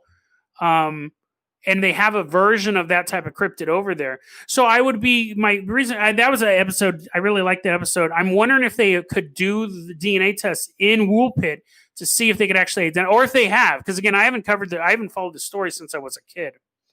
But yeah, it is an interesting story.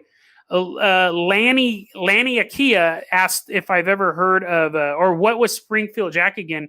Spring-Heeled Jack, actually, people now believe that he was a sexual predator. Like his whole thing, when he would jump out and grab women and then leave.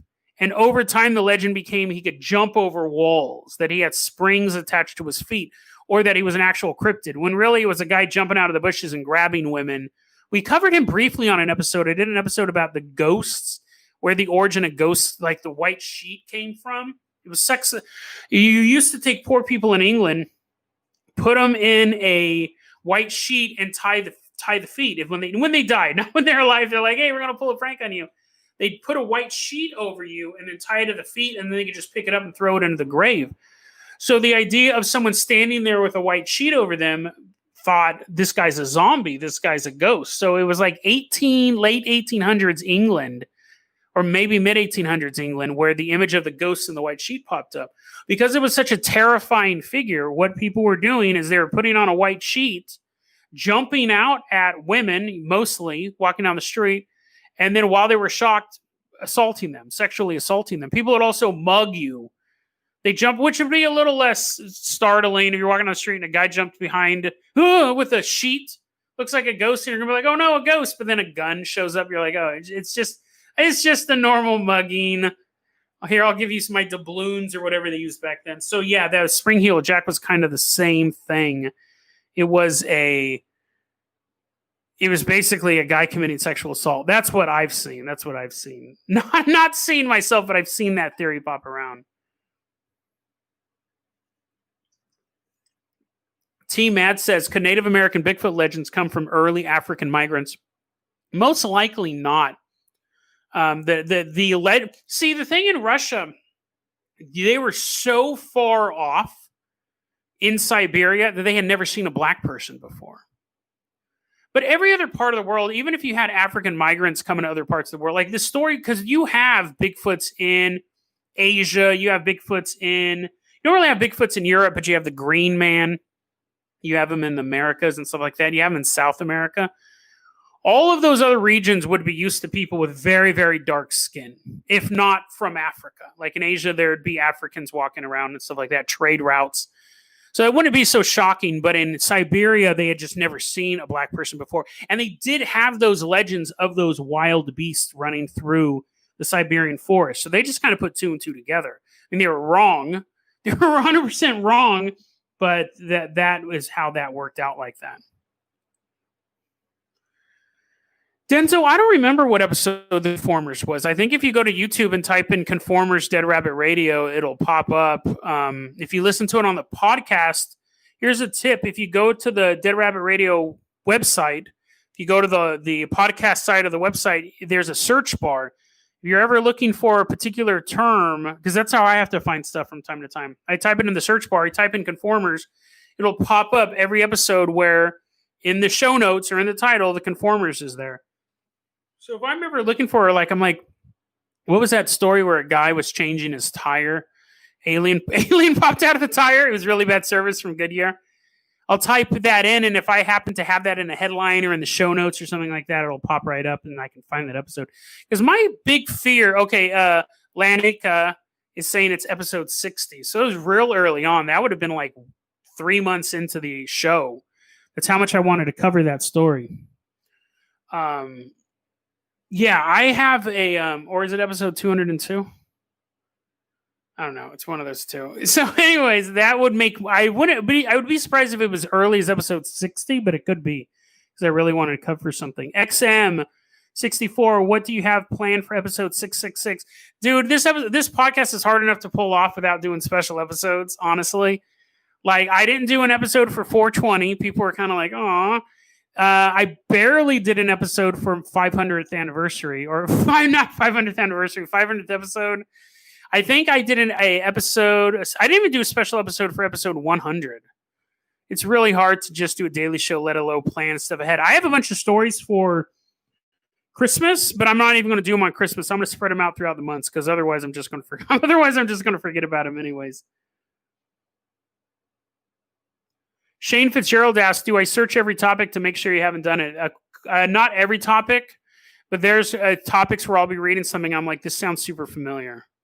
There was one that I was like, oh my God, this sounds super familiar. No, I was researching. I was like, oh, this is so awesome. I can't wait to tell this story.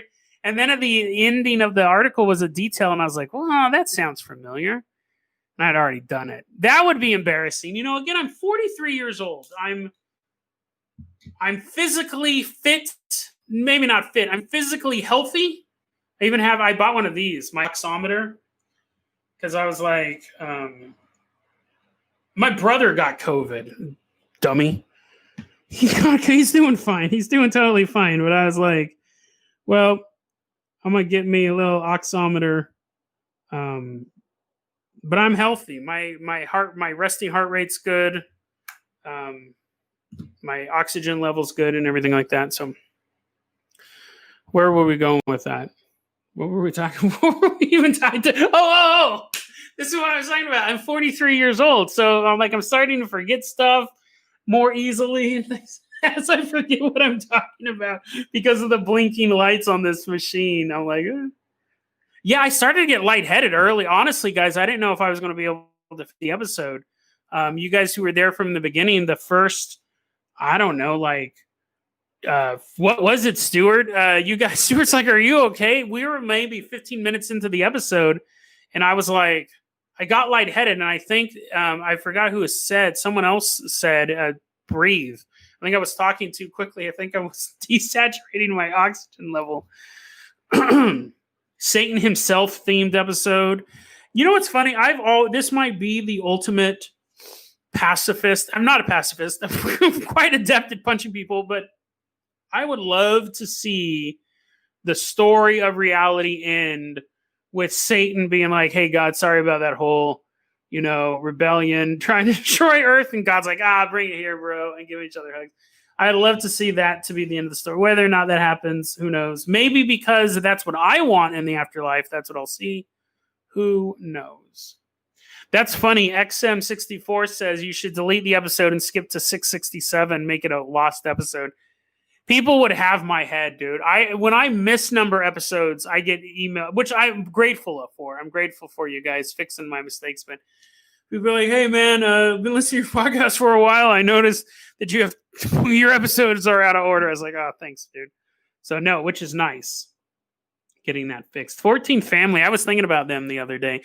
Actually, Christian Dal Olmo mentioned the fact the podcast used to be called the 14th Family, and I might actually do an episode on that. I got it. Yeah, Stuart, it was super weird. I've blanked out my screen now so I can see your comments. But I did this during the live stream I did the other day, last week. I stare at myself.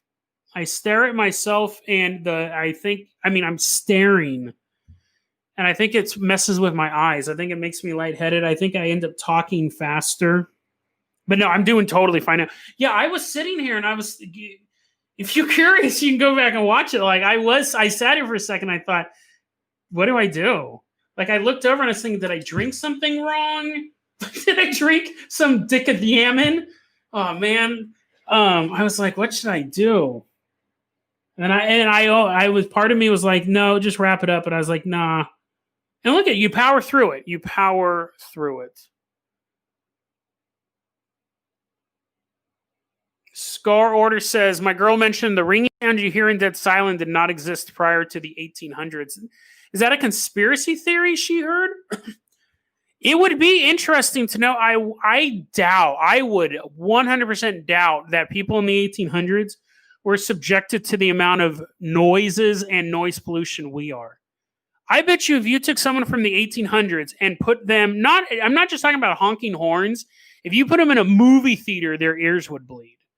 I think we have become so accustomed to such loud noise. Think about it. If you lived in a village all your life, and then someone played the Inception trailer at the normal volume that the Inception trailer is played at here, people would, other than the fact that people would think demons were coming, they would blow their eardrums out. I don't think a cow could ever be as loud as burn at a normal theater, let alone an IMAX theater. So that could be.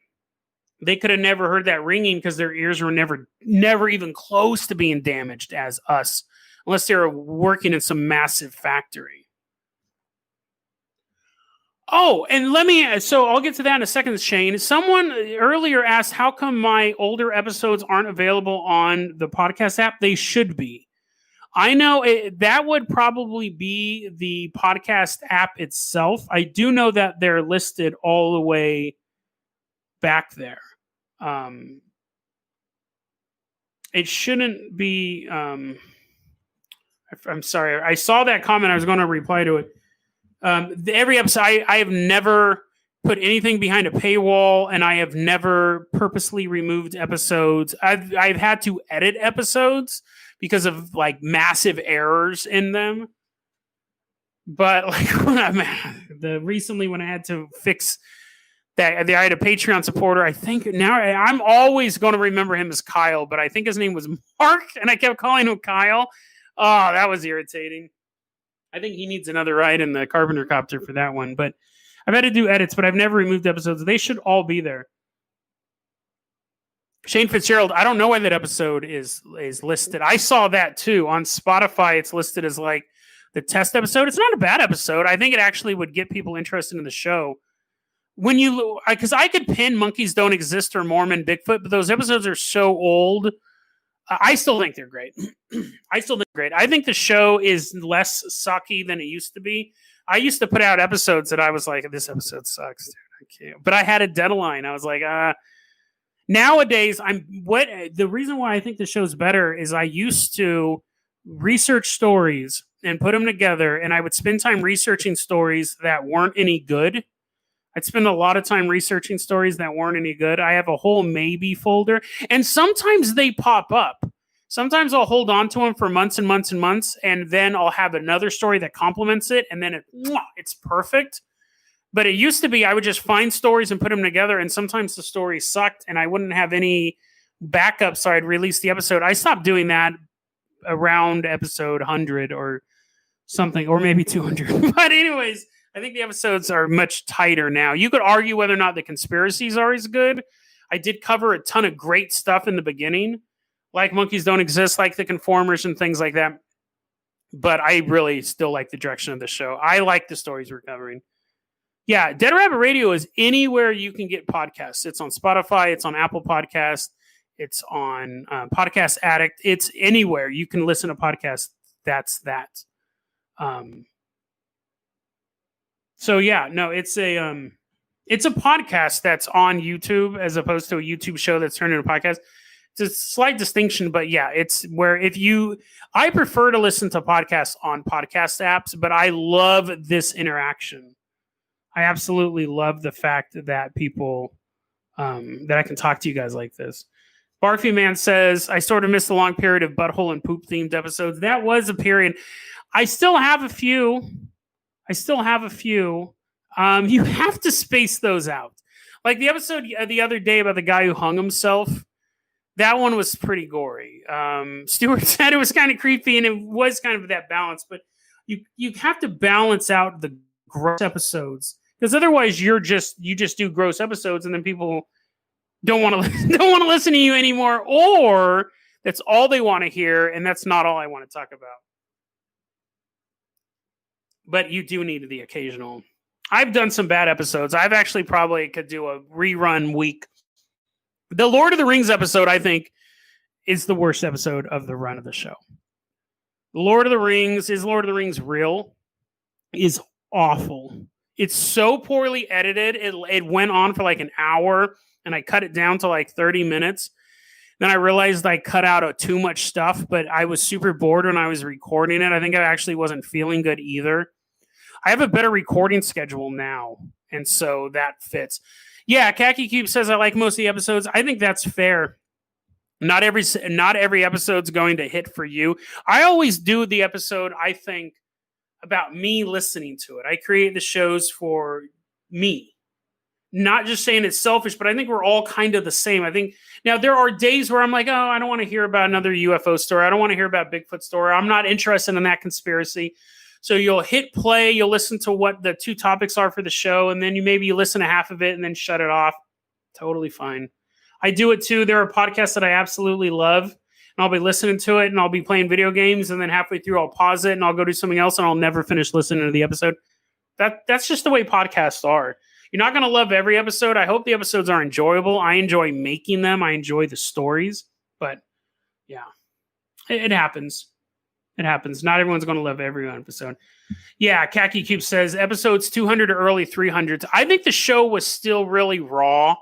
Then again, I think the topic, because the topics are something that they come and no level of skill or production value or experience. The topics are the topics. So you can't really replicate that. I think the show now is much tighter than it used to be. I'll listen to early episodes and I'll be like, oh my God, it's so...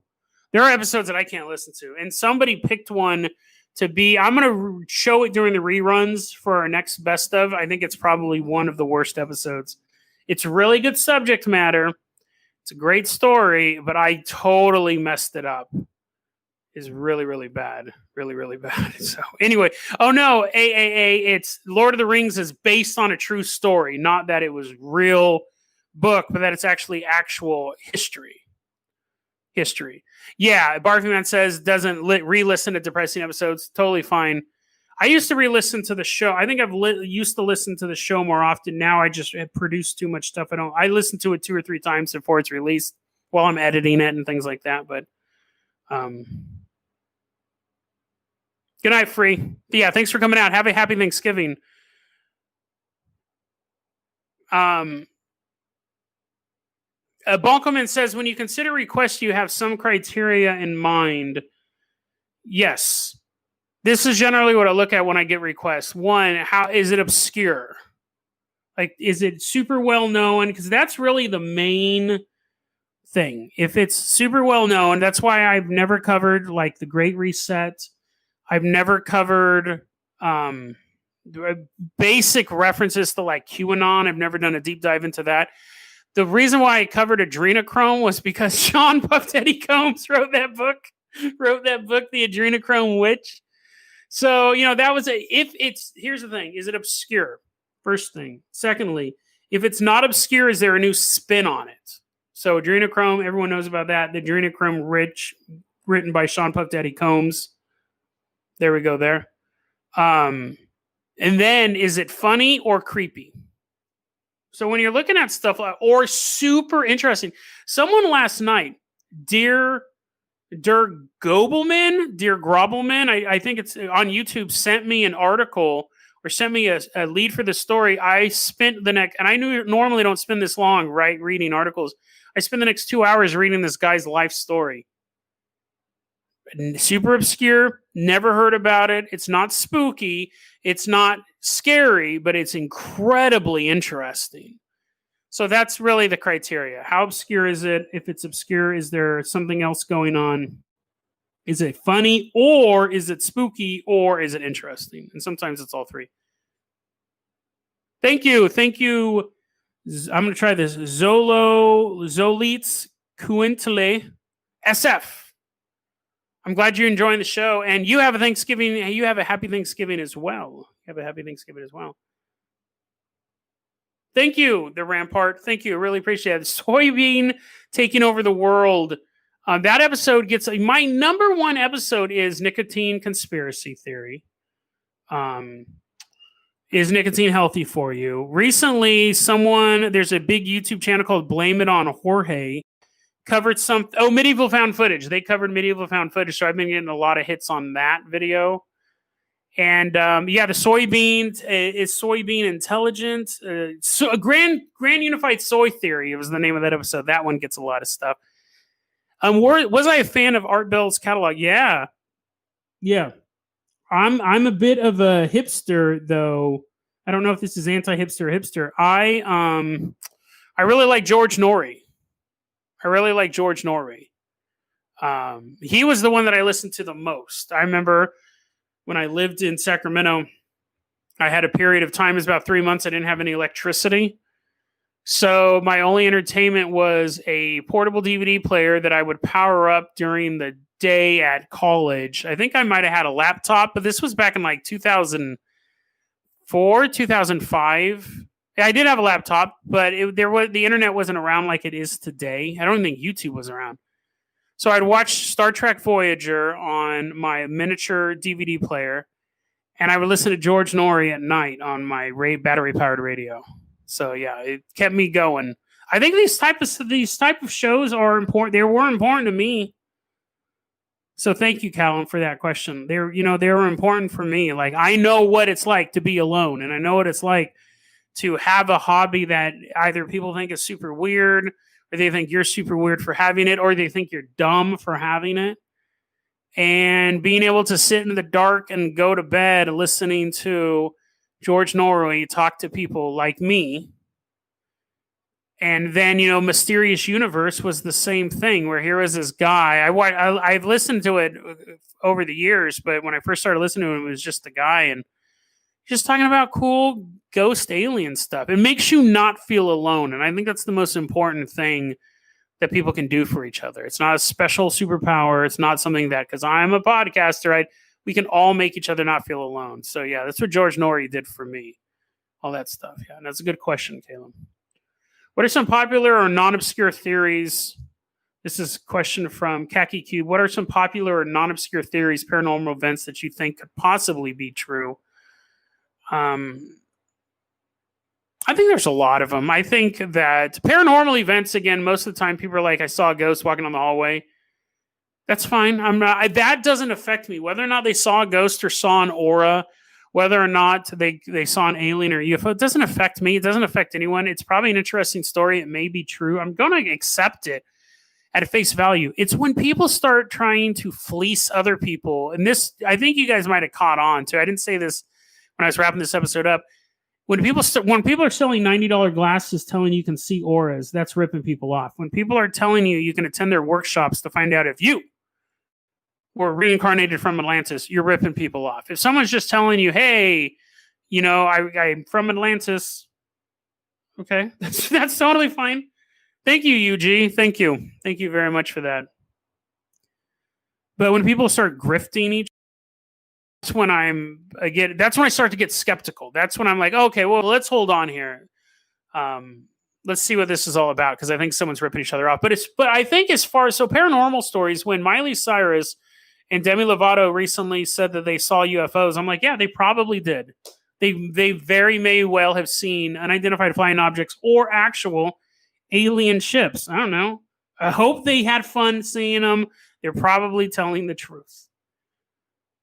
But when it comes to stuff like yoni eggs, that's when I'm a little more... I'm not answering your question. It's funny because I'm thinking the paranormal part, as far as conspiracies being true, I think a lot of I remember hearing a conspiracy theory a long time ago that Lou Pearlman, I don't know if it's a conspiracy theory, but it was a conspiracy that Lou Pearlman, the manager of the Backstreet Boys, was raping them. I remember hearing that a long time ago through like some back channels in the music biz. I don't even remember where I heard that from. It's from one of my friends.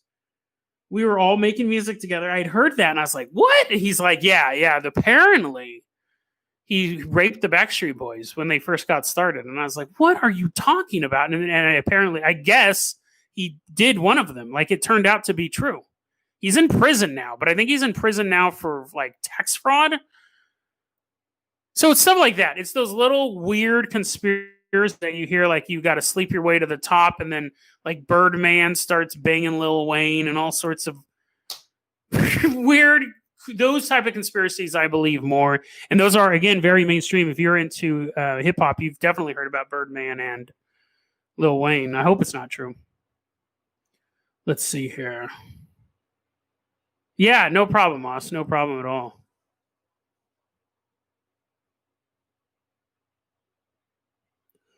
I'm just reading these here.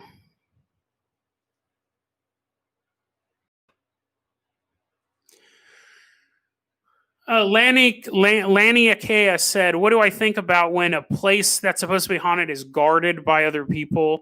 Not like monks in robes or anything like that, but when like the county purchases the property. We actually did that, another story like that just the other day, where there was a house that was supposed to be haunted that the county purchased. I find that extremely suspicious. Extremely suspicious when you have the government blocking off access to supposed haunted places. So yeah, even though it is that's funny, because charging people to go into a haunted house, to me, that could be kind of a grift. But again, it's not hurting anyone. You have fun time walking around in a haunted house. It costs you $5.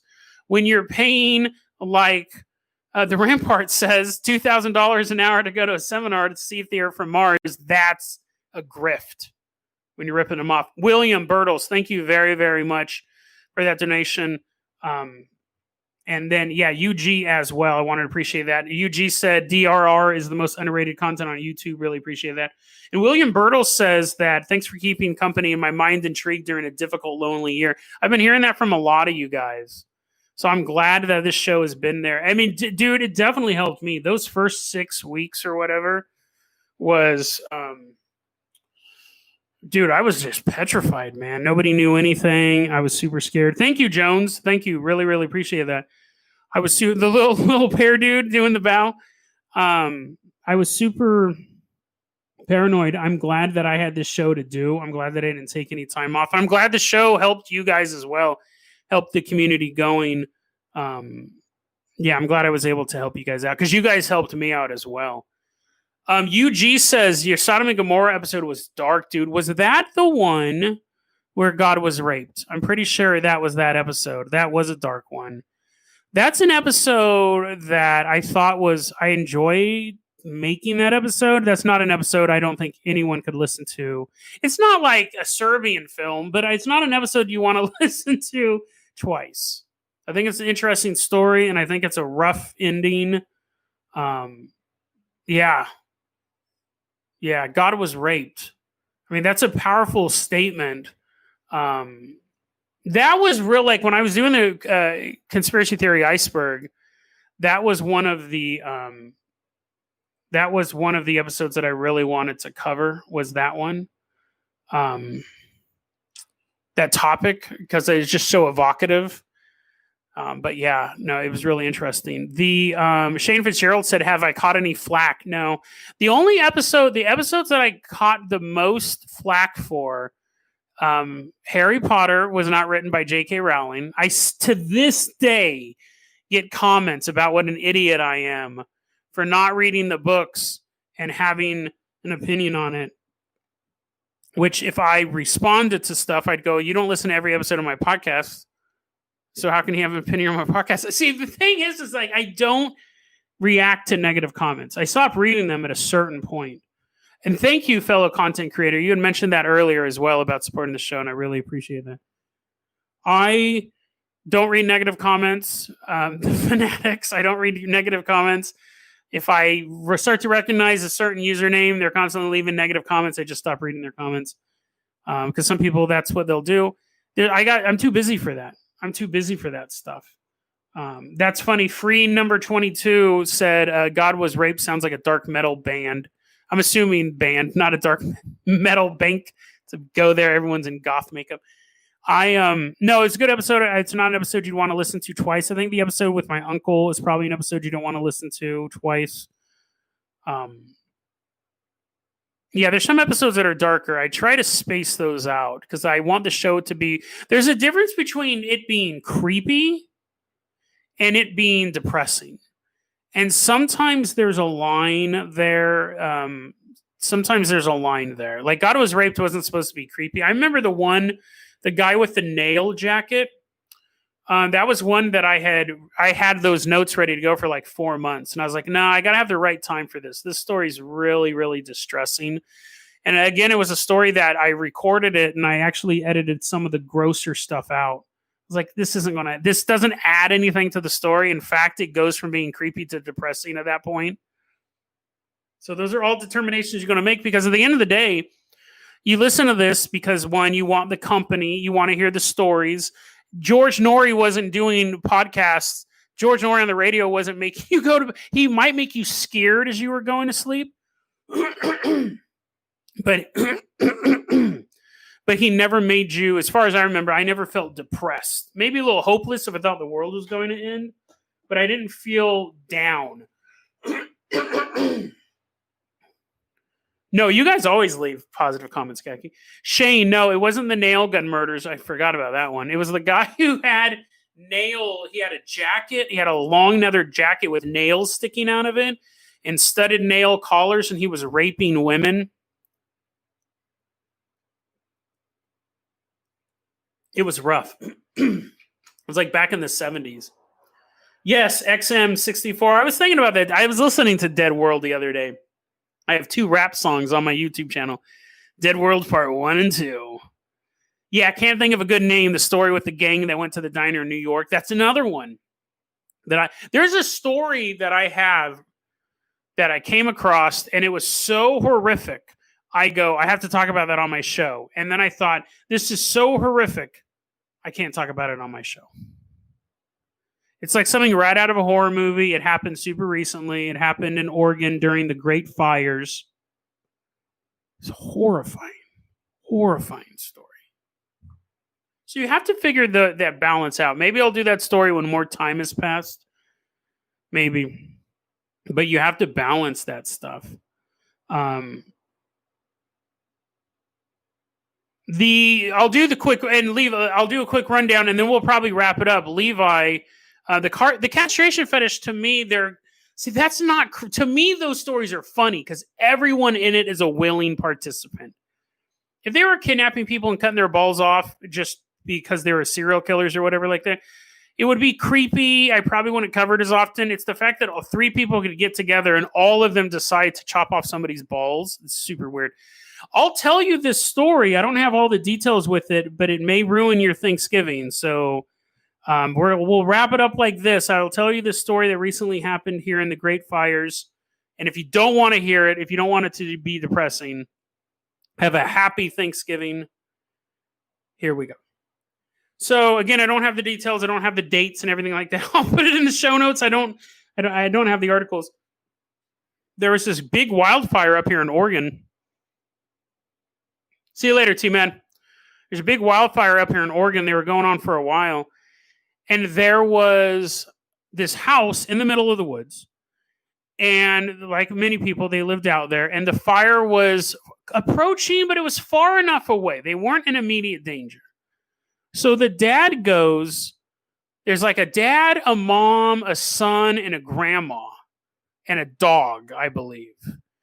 And the dad goes, I'm going to run to the town to get some supplies, and then I'm going to come back, and we'll just hang out here or something like that. Like, I don't really understand what their battle plan was, but the dad leaves.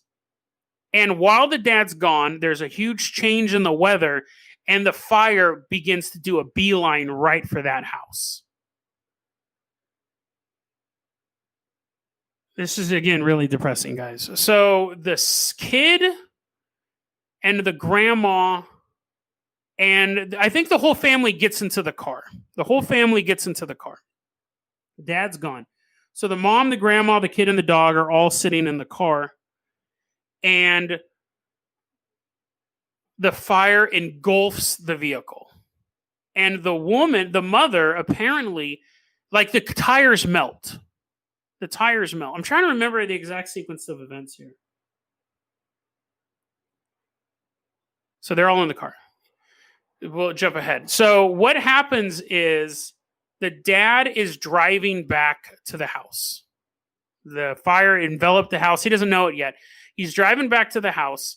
I guess he has to, like, secretly stealth by some firefighters, or maybe this part of the road wasn't even barricaded at this point. He's driving, and there's just flames everywhere. He sees that the area that his house is on fire. He's totally freaking out. And then he sees a figure walking down the street, and it is someone burned from head to toe, walking out of the fire, just smoking, skin still smoking. And he runs and he throws a blanket around this person. Can't tell if it's a man or a woman. It's just this person. Everything's burned off. Throws a blanket around the person, throws the person in the back seat, and the person goes, "Hey, comfy. Hey, yeah, have a great one." Or, yeah, thank you. And then the person in the back seat, he goes, "I need to..."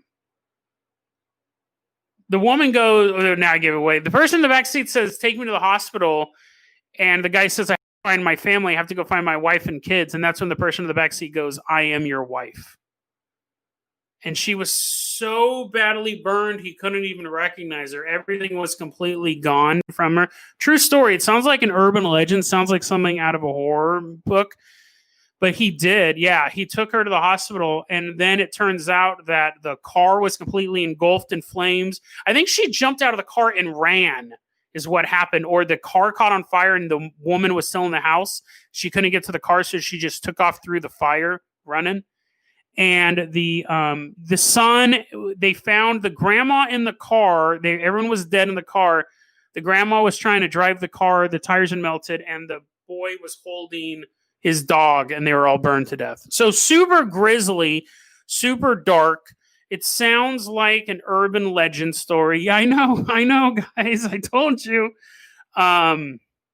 Yeah. That was a story that I was like, I remember reading that thing. It sounds like an urban legend. It sounds like Rampart says, sounds like a creepypasta. Jones says, sounds like something on Snopes. A dark story. But yeah, I was like, dude, I think his wife may still be alive. I'm not for sure. It was big news. It was absolutely big news in the area because it was such a shocking story. But, yeah, I was like, I remember prepping it up and stuff like that. And I thought, nah, I don't want to share this story. Like, this isn't, and you guys are like, tell it on Thanksgiving. I thought, because you listen to the podcast again, you want to be creeped out, you want to have a laugh, you want to hear something interesting. I have to be careful of how grisly this stuff gets. And when I do it, there has to be this story. If I told on the podcast, it would just be like, oh, here's a creepy. You know what I mean? It is creepy, but there's that depressing element to it as well. But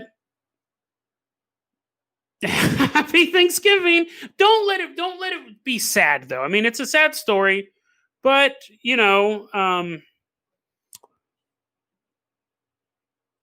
it's a sad story. There's no uplifting side to it. No, I have not heard of a Hamburger Lady song. I might be able to check that out. But yeah, they're writing about a burn victim. Yeah, the Barfy Man, that story about the guy who was wearing the Santa Claus suit and threw a Molotov cocktail and it melted to his skin. So yeah, that was a story that I remember thinking was too depressing, but my level of interest, that was a story I'd been thinking about for years. Oh, and then we'll wrap it up like this because I do have to take off, but as far as what I think about Skinwalker Ranch, it's funny. I just read an article the other day about how the security personnel there make stories up. because their boss gets mad when people don't see anything. So they say that they just make stuff up. Skinwalker Ranch is one of those things. I know, like Jet Propulsion Labs, I believe, is out there. A bunch of scientific groups have been out there and things like that.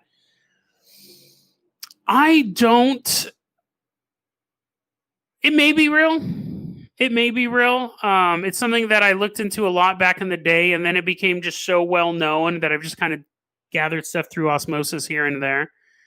Again, it's one of those places that they're like, here, we can get scientific proof of this stuff. Why do you want scientific proof of it? Like, even if you have scientific proof, people's going to question the science. Just enjoy it. Enjoy the experience. You don't have to try to convert other people. And then, I've looked into it.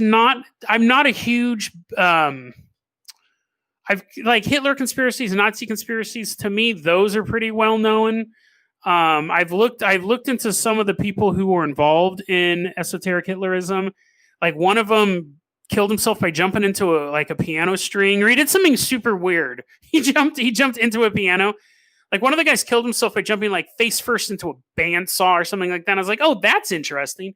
But the fact that people think that a world leader is actually some sort of deity or some sort of god, whether or not it's seen, that's the thing, like, because it involves Hitler, it has a certain level of like, ooh, it's more spooky. But it's no different than people who thought like Stalin was the reincarnation of a god, or all the Chinese dynasties are supposed to be descended from gods. So the story itself isn't super interesting to me. That's basically what it is. A group of people believe that their leader is from God. And that it goes on this very day. Whether that leader is from your local church, or it's the president, or it's some king or something like that. So yeah. Yeah, I'm sure there are people who believe in esoteric Stalinism. Why wouldn't there be? Like, that's the thing. I've looked into it and I was like, yeah, it's kind of interesting. Sometimes there's stuff where it's just like, it would be me reading reading facts, and that's not fun. So it'd be like, this person believes this about Hitler, and this person believes this about Hitler, and then this other person believes that. There's like three of the main ones, and I go, isn't that wacky? Like, it's interesting, but it doesn't really translate to a podcast. That would basically be what it would be. And again, I think it's the same thing as there are people who, it would basically be the equivalent of like anyone believing their particular world leader at that particular time was a descended or chosen by God to run and things like that. Yeah. So I think that is interesting. So same thing with Adam Waffen or the Order of the Nine Angels. It would be me reading facts about those groups. All of those groups are very well known. You can definitely check them out on Wikipedia. There's been tons of articles written on them. I've researched them. It would basically be me saying this is a thing, and that's not super interesting to me. And I don't think it comes across well on a podcast, especially when you can read that stuff online. You can dig into it as much as you want. What would the podcast episode be? Like, what would I do? What would I say about those groups? It would be the same thing. You know what I mean? I get that those groups have people assign them a different level of, I don't want to say value, but a different level of intriguingness, of intrigue, because it's related to him. But I've never been super into Nazi myths, or I've never seen them as this like super interesting thing. So I think that's why usually when I'm reading them, I'm just like, because I was never into them. And then, yeah, when I'm doing stuff like a group, it's just like, here's a group. This is what they do. I've done death cults, but it's not just like the colonial Dignidad. That group had a middle, a beginning, and an end. It ended. And I was able to tell the story of this rise of power and then the height of corruption and then their downfall. There's a narrative arc. By just saying these groups exist, there's not really any narrative hook there. Even esoteric Hitlerism was like, these people believe this thing, and then one guy jumped into a bandsaw or however he killed himself, and that's it. And it's just what everyone else believes. But no, I appreciate the suggestions, but a lot of people have recommended those over the 2 years, and it's just not super interesting to me. Let's see here.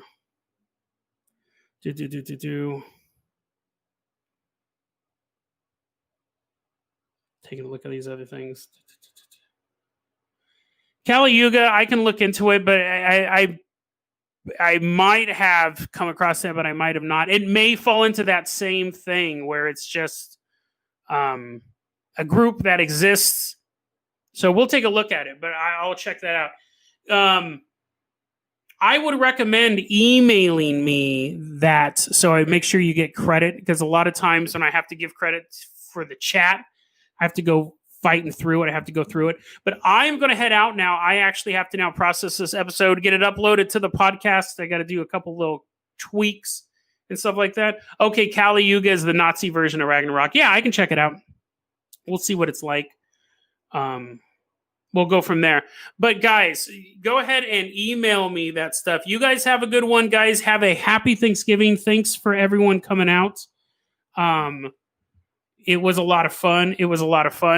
Yeah, I just don't like doing quick fact stories. I like telling a story. They're boring to record and they're super boring to edit, and I'm sure they're boring to listen to.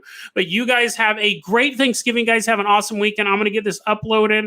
We're going to have I'm going to have a fun weekend, hopefully. I hope you guys have a fun weekend. Thank you for joining us here today at Dead Rabbit Radio. I love you guys, and I will see you on Monday. Go back here. I'll see you guys on Monday. Hey, no problem. You guys, thanks for being here. Thank you for being here. Have a good one, guys. Bye. Wave. And oh, you know what? Let's get Veronica in here for the ending. She didn't get to join her episode.